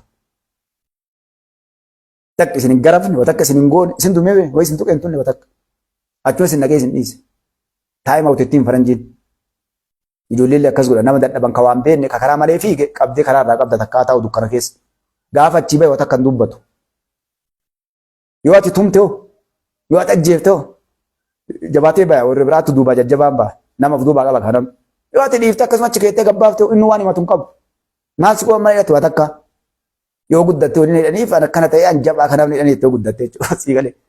Siigalee gowwaa barbaadadhaa jechuudha barbaade illee isin garafu isin illee ajjeesu. Kanaaf dhiisaa hin dhaqqabda nama siyaasaan illee waraanaan illee takka lammata malloonni isin dhaamu warra kana jala horiitan illee naa qabadhaame jecha kana. Jechaan dhayyuutan naa qabadhaa. Namni hedduun waggaa maaliin gaafa 10 duuba ebaluun godhu naa qabadhaa ta'a. Yoo warri hadha Itoophiyaa diige kun akka hattutti keessaayyuu ijoolleen 5 hadha galtee tun dhagaa. Keessaayyuu uummanni namni irraa dhumate kun warri isaan subanii waa dhibba keessa kaan yoo isaan gartee akka saree roobatti bakka arganii mataa keessa akka malee leencoo lataa faati waliin dhaquu hin danda'ani. Daawud leencoo maal kan warri kalee Oromoo qabsoon hattuun kun ni bara ganda isaan itti dhalatanii dhaqan hin dhiisu uummanni. Haati duutee obboleessi du'ee maal du'ee asuma taa'anii asuma huccuu gurraacha uffataniitiin walii wanda jedhin dhaqan. Maaliif? Maqaa uummata kanaatiin yakki dalaa hin biqqeenti. Uummata keenya galgala dubbiin galtiif laal akkuma deemtu. Ayyoon hedduun hadhaa ijoollee isaa boru gartee maal yoo deeman ebaluun marroo ajjeese ebaluu illee barnuutu ajjeese maaliif akka ebaluu akkana ajjeese maali akka bara akkana dalannee ayyoon dubartii gudeedaa turre bara nu uummata keenya saamaa turre bara akkana godhaa turre bara jetti ijoolleen tun yoo galte amma.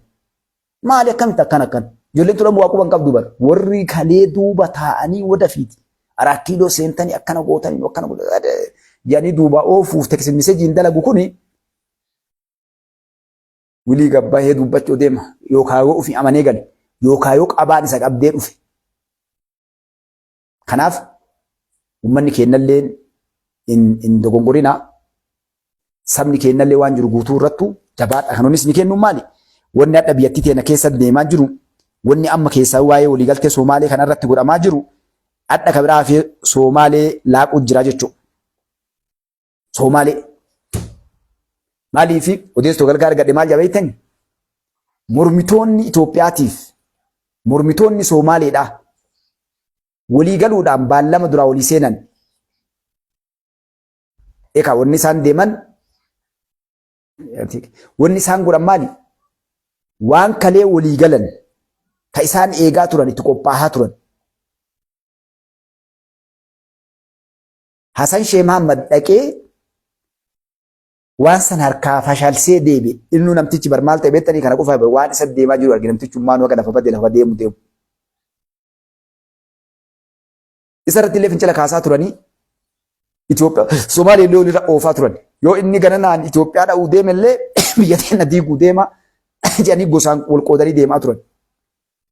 Amma maal turuuf warri kunniin lamaan hadha iyyuu jiranii. Ka Itoophiyaan illee katamuu jira dubbachuu jiranii maal jedhanii waliigalteen kun Itoophiyaan haganaaf kasaaraa dippiloomaasii maalii yoo fiddee akkana goote amma namni gadiin maal jettee hayyoonni ittiin xallan jedhanii waliigalteen Somaalilaandiidhaa baddee jirti jedhani. Bara waan isin ajaa'ibu ilaalamee waan isaan kaa'e. Mootummaan Somaalilaandii waa'ee kana gubbaalleen dubbanne diigamee hafeellee uummanni amma mormitoonni maal jedhu akkamitti Hasan Sheikh Muhammad waraqaa Somaalilaandii fi Itoophiyaa waliigalte osoo hin biinxiin osoo waan san gartee hin dhiifne Itoophiyaa waan jenne akkamiin waliigale tokko ni kaleessan kana. Inni lammataa waraana Itoophiyaa ka gartee Somaalee keessaa haa ba'u jedhan kana akkamitti haa ba'u isaan eegin maaliif akkas goon beektanii isaan na dhagaa isin durallee dubbadheera warri siyaasaan beekni gariin dhoqqee dhiitaa jidduu tanatti. Wanni kaa'ame waraanni Itoophiyaa ba'u wanni lafa kaa'amee fi shaneedhaa fi faannoo achi galchu. Mooraa baranii leenjisanii achirraa uummata Baalee Harargeedhaa ijoollee Harargee keessa ijaaruu waa hedduu dalagamaa jira. Sagantaa isaan lafa kaa'an jechuudha ganda keenya kan ibiddatti qabsiisu amma. Akka mootummaan nama keenya ammallee maal kan beektanii osoo ganda keenya ta'e liistii maqaa namootaa kennan. Kanaa miti amma gartee waa hedduu deema wanni sagantaan lafa kaa'ame jechuudha kan odeessi jiru. Yoo waraanni Itoophiyaa achi jiraate leenjisuu hin danda'an. Bakka fedhe seenee dhukkeerraa kaasedha. Garuu waan isaan dogongoramtu jira. Osoo waraanni Itoophiyaa illee bahe ka Afrikaa warra nagaa buustu kee jiru bahe 17 sun Itoophiyaan seenteetumaan waraana achi keessa qabdi 20 ol qabdi jedhama. 10 akkanaan seensiftee jechuudha Itoophiyaan achuma keessa godhuu hin danda'an. Garuu karaan isaan siyaasaa isaan kaayan faannoo achi leenjisuu, shanee achi leenjisuu, Eertiraan achirraa leenjistee erguu Ijipti meeshaadhaaf loojistikiidhaan waan hundaan gargaaru sagantaan lafa kaa'ame jechuudha. Warri kanaan baallama seenee waa hunda sirreessuuf waraanni Itoophiyaa ba'u eegan. Wanni isaan eegan haga waraanni Itoophiyaa suudannaa keessaa ba'u jechuudha. Bakki kun kan yaalame Suudaan keessa yaalame duraan.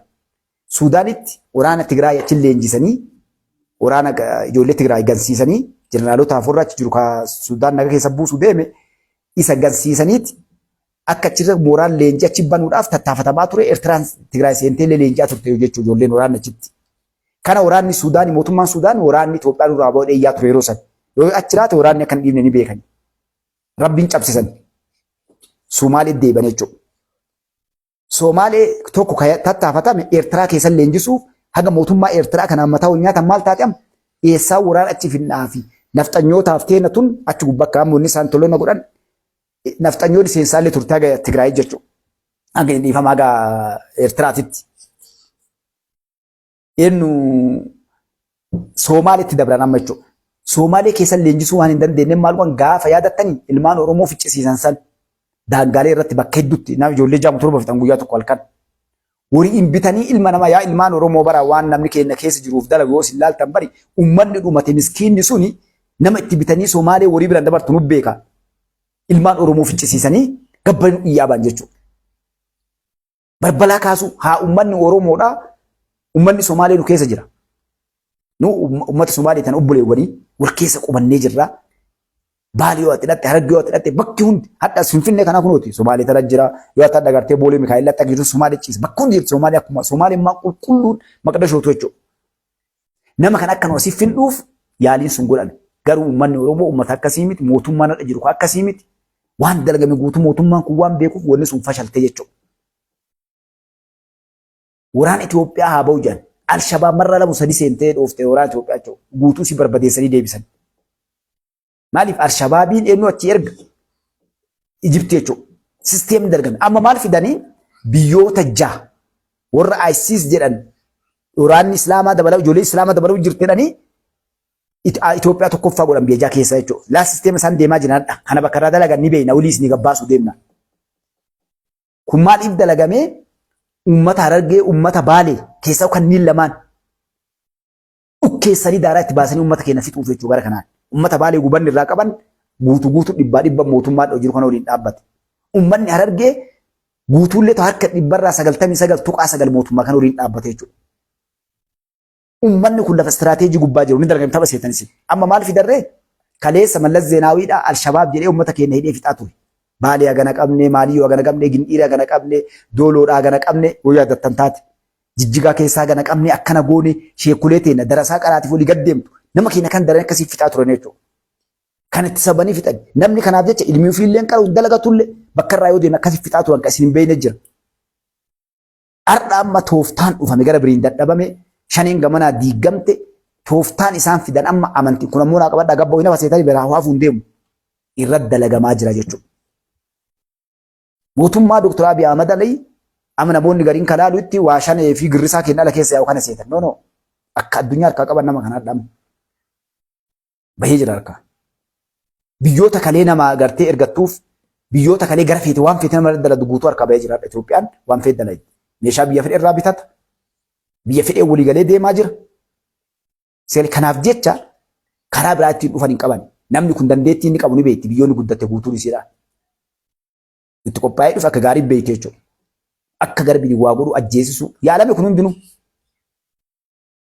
Wanni isarratti hin dalagamin addunyaan bargaafa TPLF meeshaa teekinooloojiidhaan gargaaraa turte TPLF saatalaayitiidhaan waan hundaan. Waraanni Itoophiyaa asiin dhufe garaan jalaa godhaa. Taankii hagana dhufaa jira akkana godhaa. Xiyyaarri ka'e akkana godhaa adda faca'aa. Sisteema hedduu isaa ka isaan gartee ittiin wanna godhan kana guutuu maaliin bira dabe dandeettii qabuun. Ni beekan. Addunyaan namni akka seenatti kijiba naana jedhu hayyoonni warri siyaasaa beekan. Yeroo 13 tolgeettee biyyoonni guddatte bara. Ameerikaan faati. Qabxii takka osoo irraa hin buusin biraa galte nama kana. Qoqqobbii tokko osoo sarara hin kaayin. Ameerikaa gad deebi'ee wannaa qaraxa malee biyyasii seenu kagartee akka dhuunfaatii irraa wannaa uummatarra sunillee uummatarra mootummaa mitirraa miti jechuudha.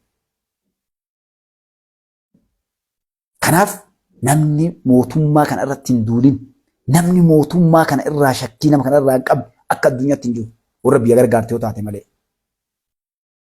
Amma maaliif wanni guddoon godhan sadarkaa teekinooloojiidhaan maaliif namni kun waan beekuuf gaariitti artificial intelligence saayinsii fi teekinooloojii wannaa kanaan namoota ijoollee ofii lammii biyya kanaa bakka hundatti akkuma biyya guddatte kamiititti warroota waan hunda saayibar karaa gartee seewwannaati waan hundaan isa wanna godhu uf dallayee kaayee jira amma karaan shirri ittiin dhufanii waa godhan balbala mara cufatee jira. Keenna kun ammas deebi'eetumaa warri osoo ati akkuma abbichuun baane kiiboordii irra waa dha'ee barreessuu malee koompitara kana keessa maaltu jiraan beeyneetu hadha hayyuu ta'ee gabbahee biyya tana raasuudhaaf olii gad deemaa jechuudha. Uummanni keenya yeroo waa goonu waa laallu. Hadha wani konfidensiidhaan biyyi sakandii keessatti akka wanna ati jijjiiramtee bara dandeettii namni kun qabuun osoo itti koflan gaafa muummichi ministeeraa paarkii ijaaru namni ittiin koflan hin jiru. Qishnaatti godhina tokko nama xiqqa namni waan sirraa waan hin jedhin. Har'a namni mataa qabatee ilaala akkamittidha. Gaafa inni saayinsii fi teekinooloojii kana ijaaru namni itti kofla. Gaafa inni waraana humna baaraa Faransaay wajjin hunda godhee leenjisee waa mara qopheesse waan jedhee daaddaan keessa fa barreessaniif jedhanii beektanii jechuudha. Gaafa inni markaboota waraanaatiin waa hunda qopheessu kan bahara gubbaadha waan jedhaa turan ni beektanii jechuudha. Gaafa inni Somaalilaandii tana waliin olii galee waan jedhanii beektan hadha waan jedhaa jirtan. Maraataa akkana ta'e akkana godhee waan hin jirre akkana biyya diiguuf akkana ta'u Somaaleen maaliif dippiloomaasiin caalte akkana taate asiin baate maaliif injifatte akkana goote cabee. Hadha Itoophiyaan bara meeshaa teekinooloojii lolaa ka addunyaan qabdu bara. Biyyoota gurguddaa wajjin lakkaa'amtee hadha. Dinagdeen meeti yaallam. Jiru dinagdeen. Liqii seenaa keessatti dhaqaa biyya feete gaafadhaa. Namni osoo rakkoo kana keessa jiru liqii kafale. Yoo diqqaatte biiliyoona kudhanii kafale mootummaa Itoophiyaa liqii addunyaa kana jiru. Osoo bar qawwee hin qabne qawwee waan bitatuun hin qabne. Osoo mindaa waan kafalu hin qabne. Osoo hattuun gara hundaan irra duultu. Garuu maal godhee akkuma inni baane obboleessa qaba. Alhamdulillah brother yaa brother obboleessa qaba. Eenyuun Arab Emirates. Waan diqqi hin dalanne biyyi sun. Waan diqqi. Adda osoo biyyi sun biyya musliimaa ta'uu baatte akka addunyaa waan jedhan namni keenya waan jedhee kennaaf hundinuu namni Itoophiyaa waan jedhee garuu bakki inni xiqqoo isin amma dhibdu Sheikh Muhammad jedhan kana gartee ya musliimaa kan Arab Emirates hin danda'u namni akka malee dhiba. Iskuula meeqa ijaare? Piroojeektii meeqatu ka ifaadhaa waan meeqa dalagamu jira kibbatti Oromiyaa keessatti naannoo Amaaraatti Tigraay keessatti achi bira dabartee afaan baaraa baradha argachuu deemu balbala baaraa kana namni gahee guddaa taphachaa jiru Arab Emireetiidha. Finfinnee akkana bareedde kana gahee guddaa ka taphate Arab Emireetiidha. Lola gaafa dheengadda TPLF waliin godhanii gubbaatti gahee guddaa ka taphate diroonii Arab Emireetiidha. Nama qabadha biyya laal gartee as kenni jedhee irraa fuudhu. Kuni maaliin kana ta'e namni biyyaaf yaadu amantii fedhe haa qabaatu abbaa fedhe haa ta'u eenyutu fira kiyya eenyutu ollaa kiyya eenyutu bu'aa naa qaba. Warri kalee biyya bulchaa dhukkubni isaanii maali? Nama kiristaanaa nama gartee maqaan isaa Muhammad Abdallah osoo waan fedhe godheefi huma fedhe ittasin godhan. Paartiin siyaasaa keenyallee martuu akkas yaadda. All of them kan naannoo Amaaraa kan naannoo Oromoo kan Tigraay sadiin kanaan biyyoonni biyya laaqu wanni isaan hin dandeenye wanni isaanii dhukkuba musliima Muhammad Abdallah hin dandan. Tana dhiisuu qabdan. Jaalattaniitiin waddeeshno jaalatteen dhiiftu dhiisu. Nu waggaa 150 masqalum jala bulle. Iskuulitti dhadhu. Makiinaa yaabbaan wanni hundu dibbeen dhabamtu wanni hundi.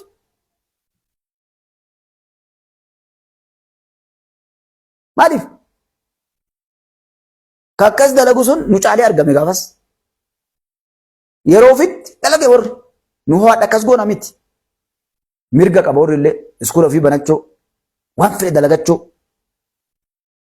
wallaalaa dalage sun kalee akka warri kaptee isan gartee loon ta'uu isaatiin san dalage. Osoo kalee Itoophiyaa tan musliimni illee amantii isaa dhiisanii fi waaqeffataa illee protestaantii illee hunduu akka ilma namaa biyya olii qabnu dalagnee kun biyya Arabaati wayiin galee kun biyya kiristaanaati kun warra Ameerikaa Awustiraaliyaa Kanaadaadha namuu gara qabu biyya tanaa bu'aa wayiitiin galee hangoo irratti gosaan amantii wal fixuu dhiifnee deemnaa Itoophiyaa isin jirtu.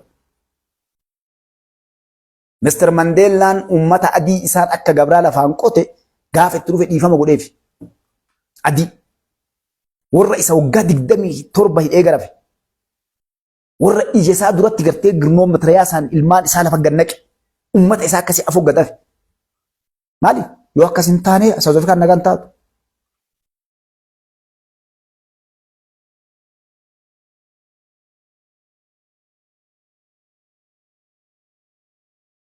South Afrikaan nagaan taatu.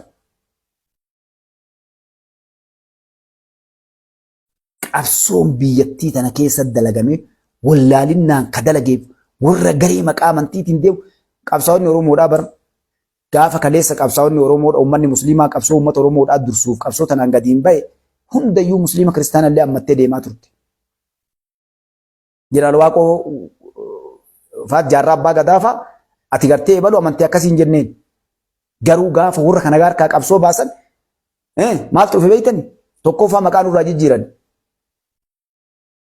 Muhammad taatee maqaa kan kee yoo naannootti dhalatteef maatii kee dhossuudhaaf Abdallaa ati taate sirraan fudhatan maal ta'uu qabdu beektaa? Yoo ati Shawaagizaawun jette sirraa fudhatan. Yoo ati naayima maqaa isaa yoo ati maqaa kiristaanaa baafte harka lamaaniin gujjaaf goobas siin jedhanii sirraa fudhatan. Baasee godhi kutee sun baala gizeen qaata kutee godhi. Na arsee sagantana ijjeesuuf deema. Siree? Unnu gonicho isaan Daawud ibsaa laal Daawud maqaan isaa maqaa amantiiti beektan na dhagaa marti isaaniitu Mikaa'el laal waliin ture Mikaa'el illee Daawud illee Mikaa'el laal Gabriel inni yookaan ammoo Jibriil jechuudha. Nu namni tokko as keessa maqaan keenya Bobbaasaa Diinaraas Gumabaas Odaa Falmataa Abdataa Sigalee Caaltuu caalaa maali beektanis yoo Muhammad Abdallah Hassan jiraate Itoophiyaan dachii kiristaanaati. Sa'ochi karaa nu dhufne bara waan nu galgalaan damman dhiyoonni nu dhiisisu gubbaa bara waan taphaatii miti. Gaaf kan maal fidan beektani ati sagdi salaattu. Ati Oromoo miti yoo Oromoo akkam salaataree? Namni kiristaana masqala godhatee wajjin qabsaan duun gaafatan maa masqala godhatan jedhanii. Amantii isaan hubatan islaama bira geennaan maaliif kaayoo wanni kana keessa deeme maaliif beektu isin? Rakkoon biyyattiin tun qabdu namni biyyaaf yaadee uummataan waa dalagu aabbichuun duran dhufne. Neena ebaltu dhufe naanaa jedhu kun lijiyyaa sun nyaatan. Lijiyyaa sun eega lijiyyaa suutii aabbichu. Kun hangoo fi tikfachoo kun amantii isaatiif kanaaf deema. Paartiin siyaasaallee eega jaarraa abbaa gadaatii fi jeneraal Waaqoo guutuu paartiin kanumaami jeneraal Waaqoo guutuu jeneraal Taaddasaa Birruu faatu warra mootummaa keessatti akka aabbichuu fa'aa qabsaan paartii dhaabata dabalaniitii miti jagnoonni hedduu jira. Barqabsoon biyyattii Itoophiyaa tana keessa deemtee haadha namurraa bookkisutuun bakki irraa kaatees Baalee irraa kaatee Harargeetti ceete achirraa Oromiyaa guutuu wal geette namni mormu wabbayii kootu asii kaate naan jedhi yallan. Rasni deebu qabsoon hadha namni irra wal fiddu leessaa kaate gootuuwwan Baaleettu himbii jedhe nuti Oromoo ummata musliimaatti hin fudhannu himbii. Harargeelleen rabbi jannata naaqee sooressi jaarraa abbaa gadaa irraa qabsiise. Maal godharree jaarraa abbaa gadaatii jeneraal Waaqoo guutuullee laamsheessanii lafatti hambisan. Akka namni jala hin deemne qabsoo gandaa ta'amantii kaaniin Somaalee jedhanii kaaniin Araba jedhanii biraa galchan dhiira. Abbaan eenyu ta'e Leencoo Lataa Daawud Ibsaa dhugaa saba kakkoo ijoollee ganda takka ijoollee amantii takka taphishiniin barsiiste ta ortodoksiin barsiiste. Kamaamad bira hin jirre Abdalla bira hin jirre Faaxumaan bira hin jirre Khadiija bira hin jirre. Hayyi dureen eenyu? Galaasaa Dilbooti. Hayyi taanaan eenyu? Leencoo Lataa. Abbaa waraanaa eenyu? Dhugaa saba kakkooti. Eessa? Wallagga sadiinu. Wallagga illee rabbiin maqaa balleesse. Uummanni Wallagga baraa keessaan qabu wal maraa. Okay. Galaasaan bu'e. Eenyu ta'a? Daawudi. Daawudi illee sakkaraamii ta'ee taa'ee gara taa'e. Eenyu inni? Marroo. Eessa? Wallagga. Daawudi eessa? Wallagga. Marroon eessa? Wallagga. Minnoo? Abbaa warruu jaldeessi keessaa baafate jedhe. Ijoolleen warri qabsoo kana hidda lafaa gadhaabee kalee lafa kaayaadha maqaa jalaatu hin jiru. Arsiin goota Jawaarii malee hin qabdu. Jaawwee. Akkasii bara. Hin jiru. Jaqni akkasii. Islaamni Jawaarii malee kan oolan hin jiru. Jaqni. Yoo feesbuukii loonuun jaqna nama taate maarree qawwee dhiibnee qabsoofnaan ullee silaa kalee maa nutti himina. Shira isaan dalagan. Osoo Jawaar ilma arsii qulqulluu islaama qulqulluu as bahee waa dalagu taate tokkotti si jalan deemtu wallaahi kakadhee isin hima namni tokko. Nam tokko. Jawaariin gaafa inni jaartii wal dhabe barii dhiitanii ala darbatanii. Shakkanee jechuun wayi galaa namtichi kun. Beeytii dhaqee hajjii dhaqee yanii bar Jawaariin hadhan wanna jedhu kana gad dhiitanii baala gad darbanii abbaa. Eega keessa dhiittee ala gad darbite dhiirti. Silaa uummata deebiin namtichi kun rabbi haa deebisu rabbi haa qajeelchu. Ana sinitti ma namni akkana waa sinitti mun jiru. Fagoo bi'adhu kaadireen ganda keessa maal godhaarti fagoo dhiisa tachi. Kaadireen maan teena bar kaadireen teenne. Bututtummaan kadee dheengadda gartee abbichuun fuudhee galiin naqetuun bar. Yoo xiqqoo gunguna Mustafaa waa reen gurraachate kana irratti agartee bari nama waan beekne too gartee nama beekne too gartee wallaala. Maaliif isaan ka beekanii warra biraatti. Kanaaf dhiifama godhaa. Wanni kana mara keessa olii deemnu maali? Biyyi tullaala dhagaa jiran.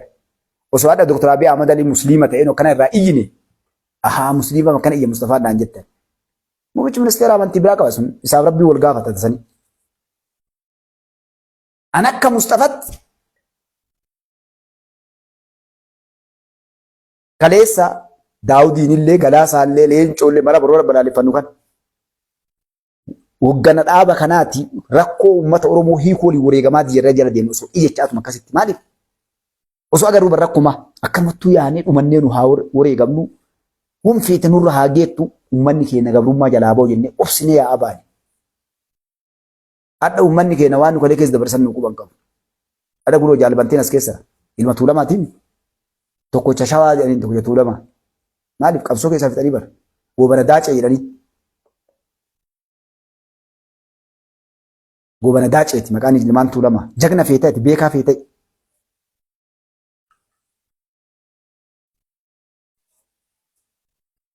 Arsiin dhufu shakkama inni. Maaliif Somaalee? Harargeen qabsoo Oromootitti dhuftu Araba yookaan Adaree. Tuulamni goobana daaceetiin biree. Jimma fadhiis lafa malee nama hin qabne kun Araba maal kana jimmaan dubbatin iyyuu. Wallo Amaara. Arseen Booranaaf Gujiin warra eegee loonii qabatee deemu namoota akka hin beekne loon. Akka Oromoo laftee jirti.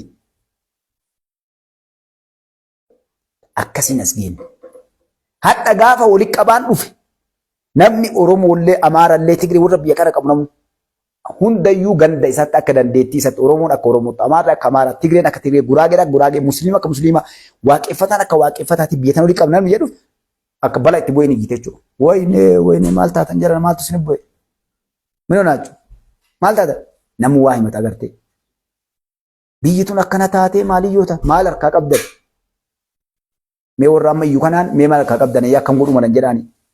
Maal isin jedhan beektaa isin waluma cuunfanii Tigiree illee waamnee Gabrasiyoon hin fa'a ayyaba dabboo gaddoo dargaachoo fa'aa finnee lammaa fa'aa finnee gaafni Itoophiyaan naga taatu bartee waan buutu jara kanneen hangoo kennineeti nu gallee mana gallee teenna.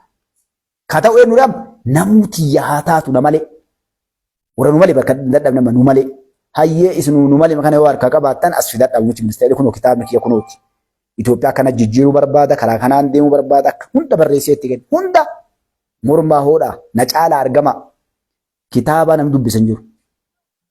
Hadha kunoo wal fixu jirra. Ilma namaatti gurgurame. Aayyoo garaa isaan jaan baqasanii gara baasanii ilmoollee qalan. Ufii ijoolleen qabsoo gaara yaate mukarra wal fanniftee kunoo nu garsiisa agartanii mire mukarra wal gootee bara. Wal waraabdee wal ajjeestee ebalu asirta bayachi ebalu jirta bayachi ebalu jirta bayachi dhaw.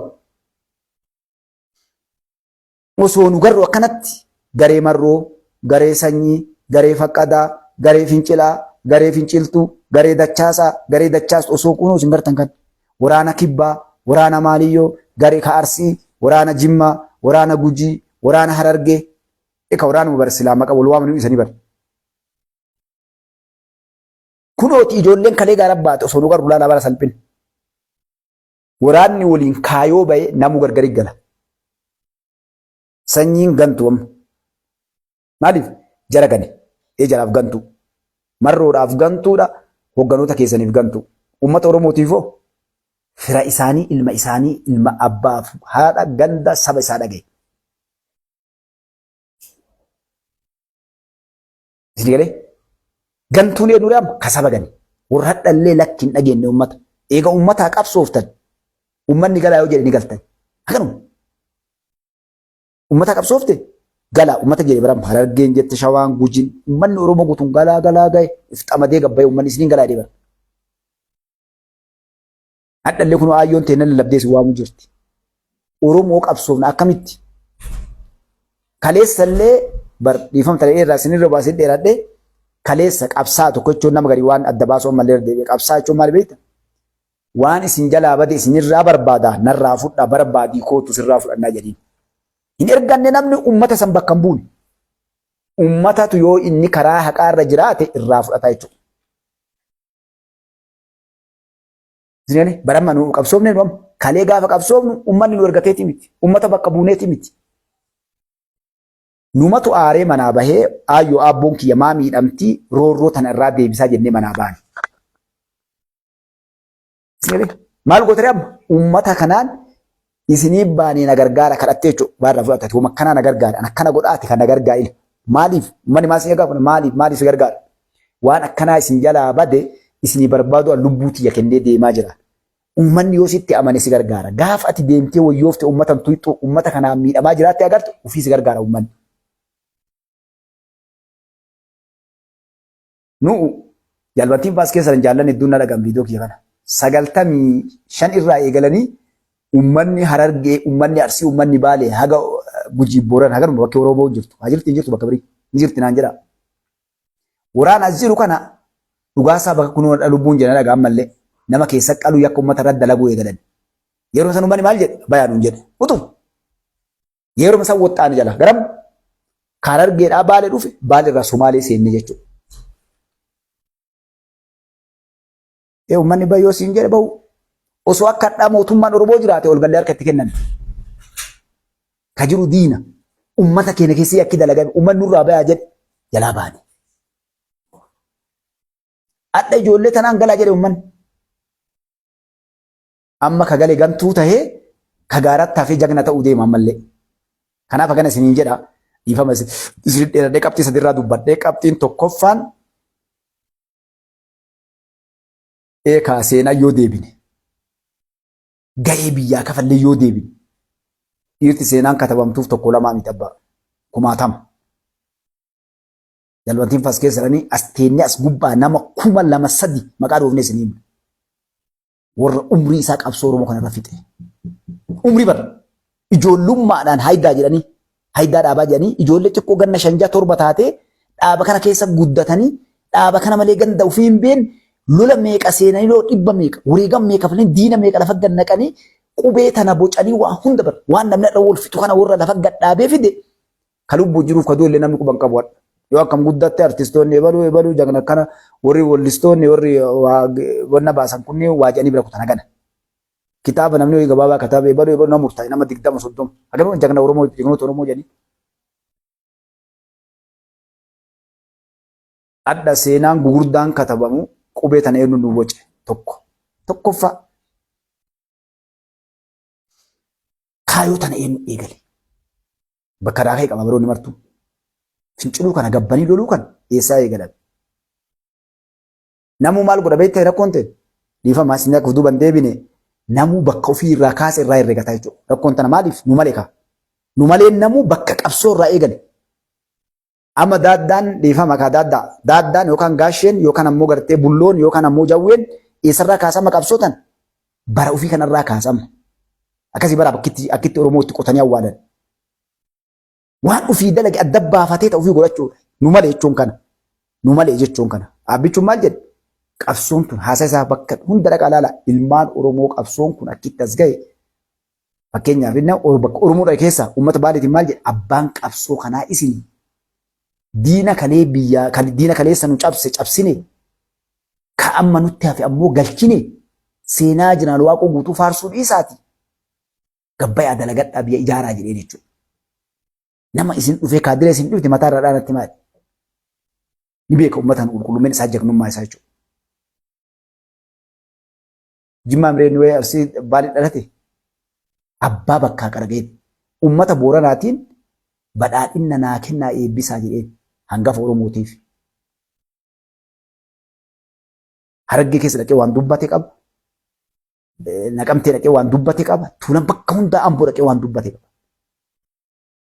Maaliif seenaa Oromoo kanatti akkasii barruudha. Namuu gahee kabalee qaba. Hadha rakkoon nama galte maali? Dhaabaan illee wati dhatte namni eegale musliima. Dhaabaan illee wati dhatte alaabaan illee wati dhatte hunda yoo wati dhatte namni tokko warri biraa keessa hin jiru.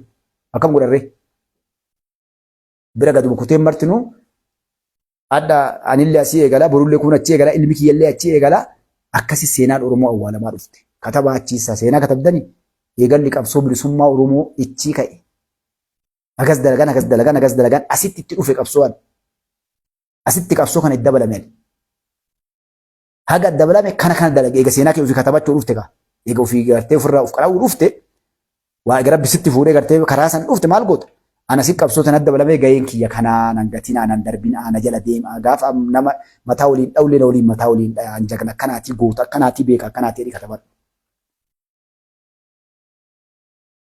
warra honnaatiif kun warri seenaa katabdanoo uf keessatti hin katabina kitaaba san keessatti wanni ilmaan Oromoo hayyoota duubaa dhuftu waan fee dalage namni siyaa katabu qabsoon Oromoo karaa kana dhuftee seenaa ofii beektu lafa kaayi. An silaa kitaaba ni kataba. Ilmaan seenaa bareedaa naa katabdu ni qaba. maaltu na dhorke namni kalee akka talagaadha hubatee jira seenaa yoo katabde keessaa fuuteen keettu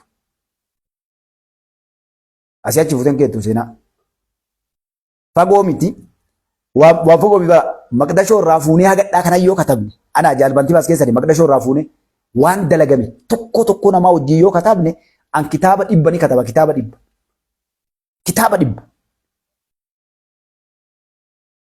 yakkoota ilmaan Oromootti fixan qalan akka ajjeesan waraana bilisummaa Oromoo akka fixan uummata keenya akka dararan akka tadha itti nyaatan buusii itti buusan garee itti ijaaran waasaappiidhaan tiktookiidhaan tiktookii maali man tiktook kana garee ijaaran garee eessarraa eegalame hotmail jedhamee jira hotmail jarna barsiisana lama kana yoo gabbaafne amma warra isin jagnattanii jala yaatan kana bargaafa facebook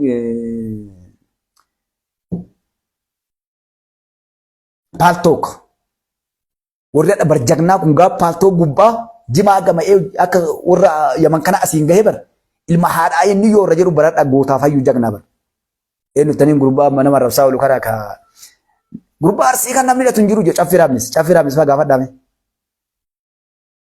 warra waan ilmoon namaan jenne qaanii fafa dalagaa oolu jimaa ganama irra taa'ee paltok san gubbaa admiira qabaa namni kun wal daaraa wal godhu gaafa nu qabsoo keessaa dhufu namni kun waan ilmoon namaan jenne amaariif kana malee dubbatan rabbis afaan oromootu hin jiru bar amaariif kanaan akka ijoolleen durriyyeen kun biyya arabaatti itti wal fixu kanatti itti wal fixan jechuudha qabsoo kan gaafas dhufni agar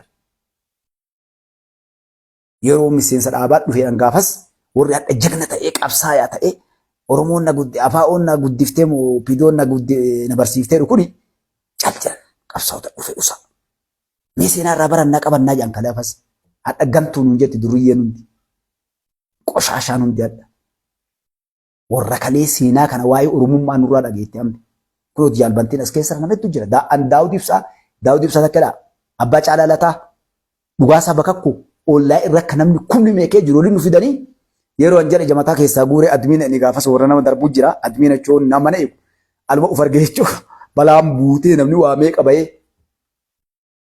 maaliin ani dubbadha akkuma dhaa kanatti asiin fidaadhaan iyyanii kaa dadhabanii ijoollee kaa namni gaafas qilleensa kana gubbaa deema gaafa jaalbantiif agartee makiinaa keessarra saasaan tumani keenyaa keessatti nama isin hadha jala yaatan kan Naayiroobii keessa ari'aa baane wallaahi walgayii guddoo daawud faati waamte gaafas du'ee olee rabboon na baaseen walgayii guddoo bar eessa godhatan addaraashaa baangaanii ni beekaa jaalbantiin baangaanii kana godhatan anumaa ofirraa hoteelowii qabaan keenyaa keessatti hoteelee kana deemu barabboo daawud faati hadha jirtii naan jedhan maraa ta'uu hiitanii kunillee gaafa ijoollummaa kana dubbiin namoonni hin jettu asuma itti akka jedhe sukuriitiin kennaan keenyaallee mataa dhee lafa na dabarse dhufee barjaan fooddaa yaatee litte wallaahi ni beekanii gaafas walgayii guddaa gamga'u amma jagna jedhee haasa namni asitti waan wallaahi dhiifama naa godhaa ilmaan Oromoodhaa nu uffaarsu sanii jirra waan amma namni olii gad deemu kana nuti dura dhaabbannee qawweellee kijiban behaasa'u kanaa miti Tigreellee hundayyuu dura dhaabbannee biyya kana keessa wareegama yoo gabbaanee silaadha dubbanne yoo hadha gabbaanee dubbanne seenaa yoo kataban waan nam tokko hin dalagin dalan nam tokko abbaan fedhu dura dhaabbatee dubbachuu hin dandeenye qoshaashaa dhasgu ammadaa baadhee laal finfinnee kana dhufee hadaamaa bakka meeqa dhagee waa dalge barmadaa kanarra ajaa'u ka dhukna keessaa yaa'u kanaan shugguxii bakka meeqa magaalaa mee keessa dabree Tigree akkasii namoonni goosan keessa deemee wareegamee kaballee qabsoo tana dandamu kaadha namni kijibdu kana ila jaalabdataa dhaabafaa jiran ji'a tokko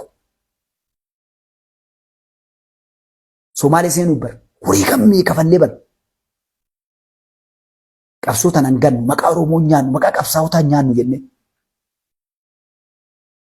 jaalbantiin kun waa meeqa as keessa raadha kun tas ta'a baddaa baalee keessatti adda bahee bineensonni danqaraa keessatti adda yoo haasan kaa lallaaftu bar adda yoo dubbatan maraafuu lallaaftu waa meeqa keessa dabarra waa meeqa dhiira meeqa nu biraa ganne muka nama cabsinaa bar dhaabbannee gurbaa kaadha durii akka nu gootu kan warra isin salaattaniif kana bar isinii mika amma nama kaleessum qabsoo Oromootti dhufee dabalame kanaa miti warra gaafas nama nyaataa ni jira jedhan mukatti cabsinee as geenye qabsoo Oromoollee asin takka mataa gadi hin qabanne eenyuuf illee hiree qabsoo laal yoo inni deemanii kana gartanii kan nurra gubanii Suuraa keenya ka waraanaa guuranii wanni nurratti hin dalagamin hin jiru. Wanni nun godhin takkaa namallee waan goone maaliif dhamaa keenya guyyaa takka deebi'a jennee kunooti. Alhamdulillah. Anaaf jaalbattiin fallee qabsaa'u qoma dhannee bakka feene abbaa feene dur dhaabbannee dubbanna. Oromoon ajjeefne, Oromoon nyaan yakkan dalan silaa hadha tokkuma gabbee kijibduu deemnu hin jedha gartee. Bargana tokkuma gabbee kijibduu deemnu hin jedha. Maa konfidensiin dubbanna. Haga humna teennaa onnee rabbi nuu kenne dandeettii rabbi nuu kenne saba keenya baay'een. Kana deemtuu sin hadha jala deemtanii dubbattan kunniin jijjiirama kanarraa eegalee bara wanni akkasii eessatti ebaluu akkam goona ganda akkasiitii eenyu haa qabamu eenyu waliin haa dalu eenyu gaafatan. Beektu kana hin beektan.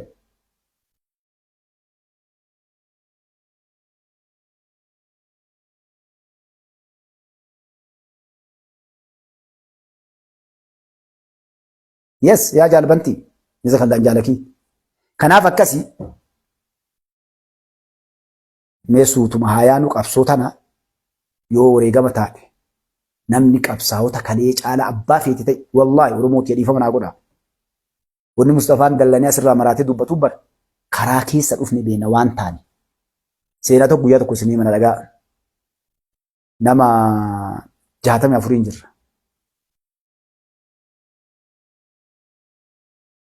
Eebonneef guyyaa sadii ollee fincaan mucoon takka fincoofte. Fincaan xiqqoo takka. Yeroo haa qabbanaa'uuf namni badhee yoo haa qabbanaa'uuf laastika roobaa yoon akka agartee yeroo laastika meeqas hin beektanii meeqa dhaliin kanarra buusanii haa qabbanaa'u jedhanii bara rabaan tuquufi. Osoo si achi oofannoo harkaa jibi. Nam tokkoon unnee bala. Waan jetti beektan jaallisu. Osoo fincaan kiyya naa gara naa oolee jette laal. Inni fincoofsi barsiisaallee si nagoon dattee gartee. Qabsoota namni taphatta si hin beekne. Qocaa itti nyaate, buufa itti nyaate, fincaan itti dhugee namni. Namoonni akkasii ufaan dubban adda jagnoota jira hayyoota jira. Warri nu dura anaaf jaalbantii dura illee qabsoo kana keessatti waggaa 20-30 nu dura ture. Warri baala uffatee qabsaa'ee lubbuun jiraan. Warri eegee qabda. Uummanni keenya laalee cabuutu yaani waan eegee qaba. Waraanni bilisummaa Oromoo jedhan kun warri eegee qaba. Bara kana manna waan Oromoo kana beeku. Mee ijoollee Harargee kana keessatti naa himanii jaallan koflaan duune wallahi waan nama kennaan jedhan. Waraana kennaan jedhan. Akkamitti qabsaa'ee as gahe.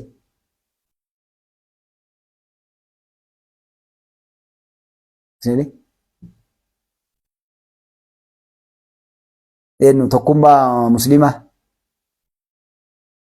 abbaa Yuusuf isintu ajjeese sitti mujjira nama abbaa Yuusuf ajjeese maal gootaa qabna abbaa tokkummaa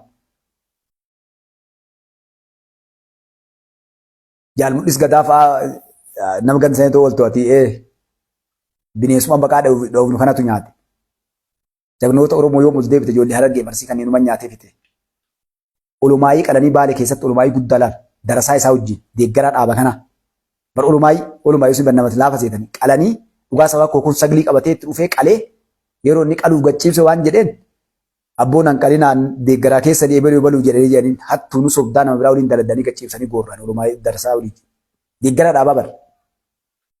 Uummanni bartabaan biyyaan hin baafne gaafas yeroo qabsoon Oromoo itee ijaaramtee isiin akka gaarii waraanni kun ol fudhate. Kaan bakkaan dhiyaatti saglee baluu buttaa baluu cibirraa baluutti jedhee adda nu facaasan. Inshaallah agarnu isiniin jedha akkaalee bareedduu ilmaan Oromoo. Isaanatu ajjeese tokkummaa musliimaa. Abbaa.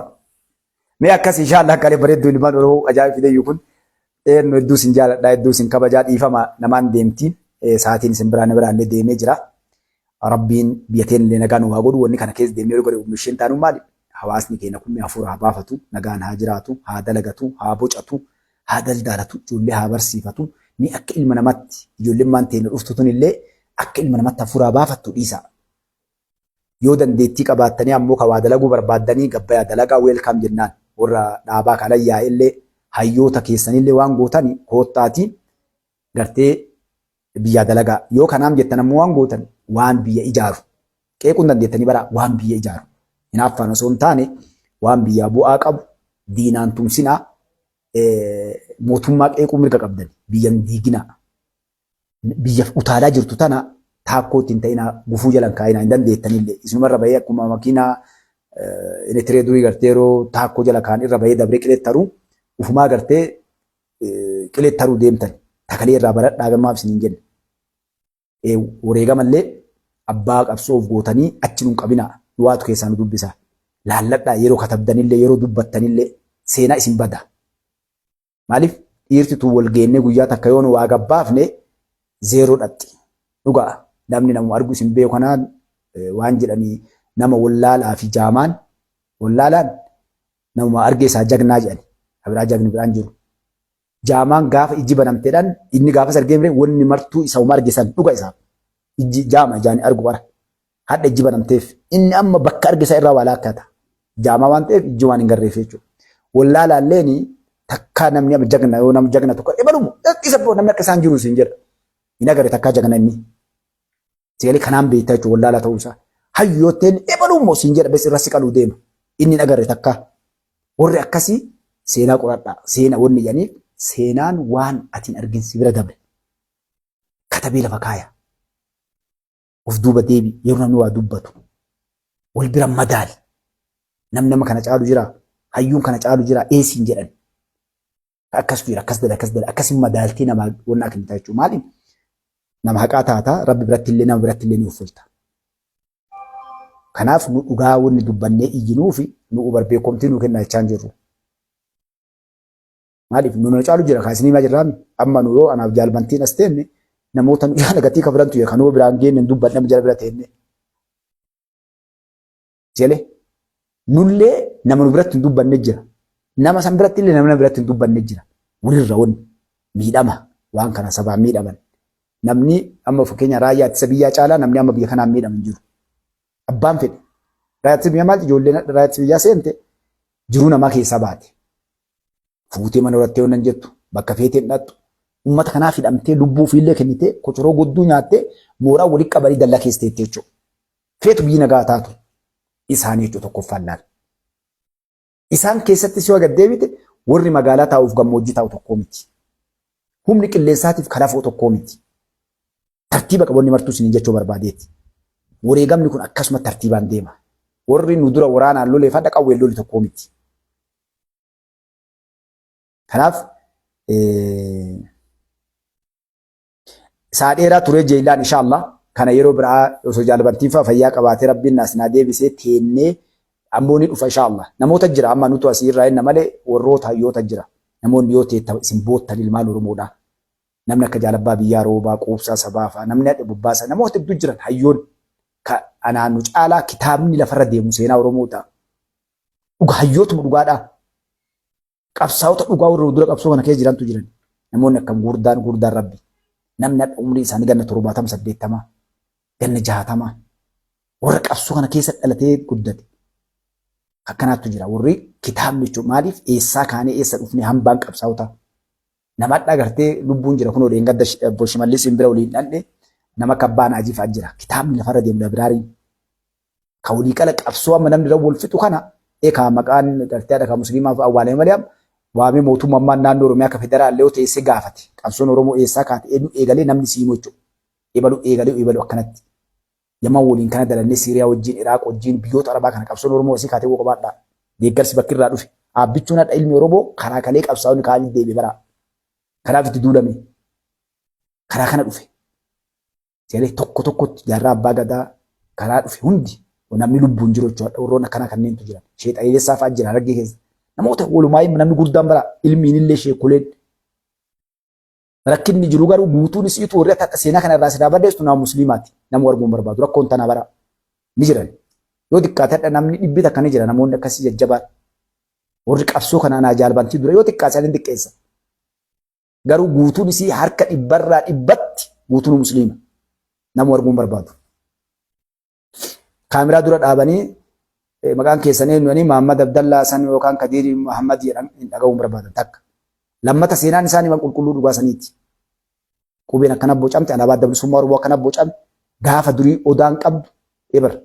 Qabsoo dura ka eegalle Itoophiyaa bara amma abbichuun bakka qabsaa'onni Oromoo kan eeganitti deebi'e bara.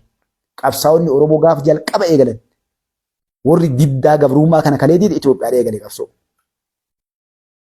Eegasii jijjiirame seenaa of danda'e kun.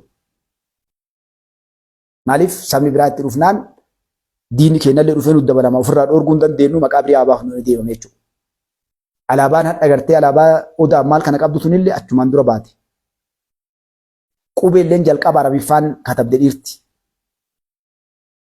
Yoo ilaalan haa maal kanniin qubee afaan arabii kuniif oromoo walitti hin deemu dhiisanii qubeen shimamarra shaadira biyya isaa qananiisu wannaan bocan kana qubeen tun bocamtee jechuudha. Hunduu kana ka dalage nam tokko amantiin biraa keenya jiru musliima. Hundinuu namni tokko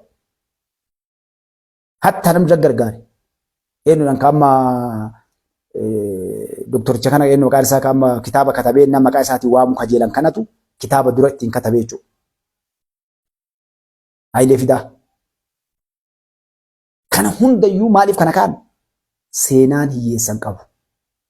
Seenaa abbatu jabeeffata. Rakkoon jiru kun uummata Oromoo keessaa ba'uu qaba. Dhiibba jira hadhallee, borullee, iftaanillee. Mustafaan Barammaa as gubbaa taa'ee dhiifama naa godhaan isin duraa iyyuu kun nama sinuu marsilaam. Peejiinillee waa hundaanillee garuu sunna irraa mul'ataa Mustafaa maqaan Mustafaa Tulluu Jaarraati. Namni jala taa'udha guutuun isaa baraka 199 ijoollee musliimaati. Dhugaa olii himnee yaana. Kaadiree mootummaa biratti dhaba kan qabu Mustafaan. Kana mara hambisuuf qabsoofna. Kana hunda balleessuuf. Muummichi ministeeraa wanni dhagaan bakka maraa itti bu'eef akkamitti uummata musliimaa nuun qixxeessitaaf.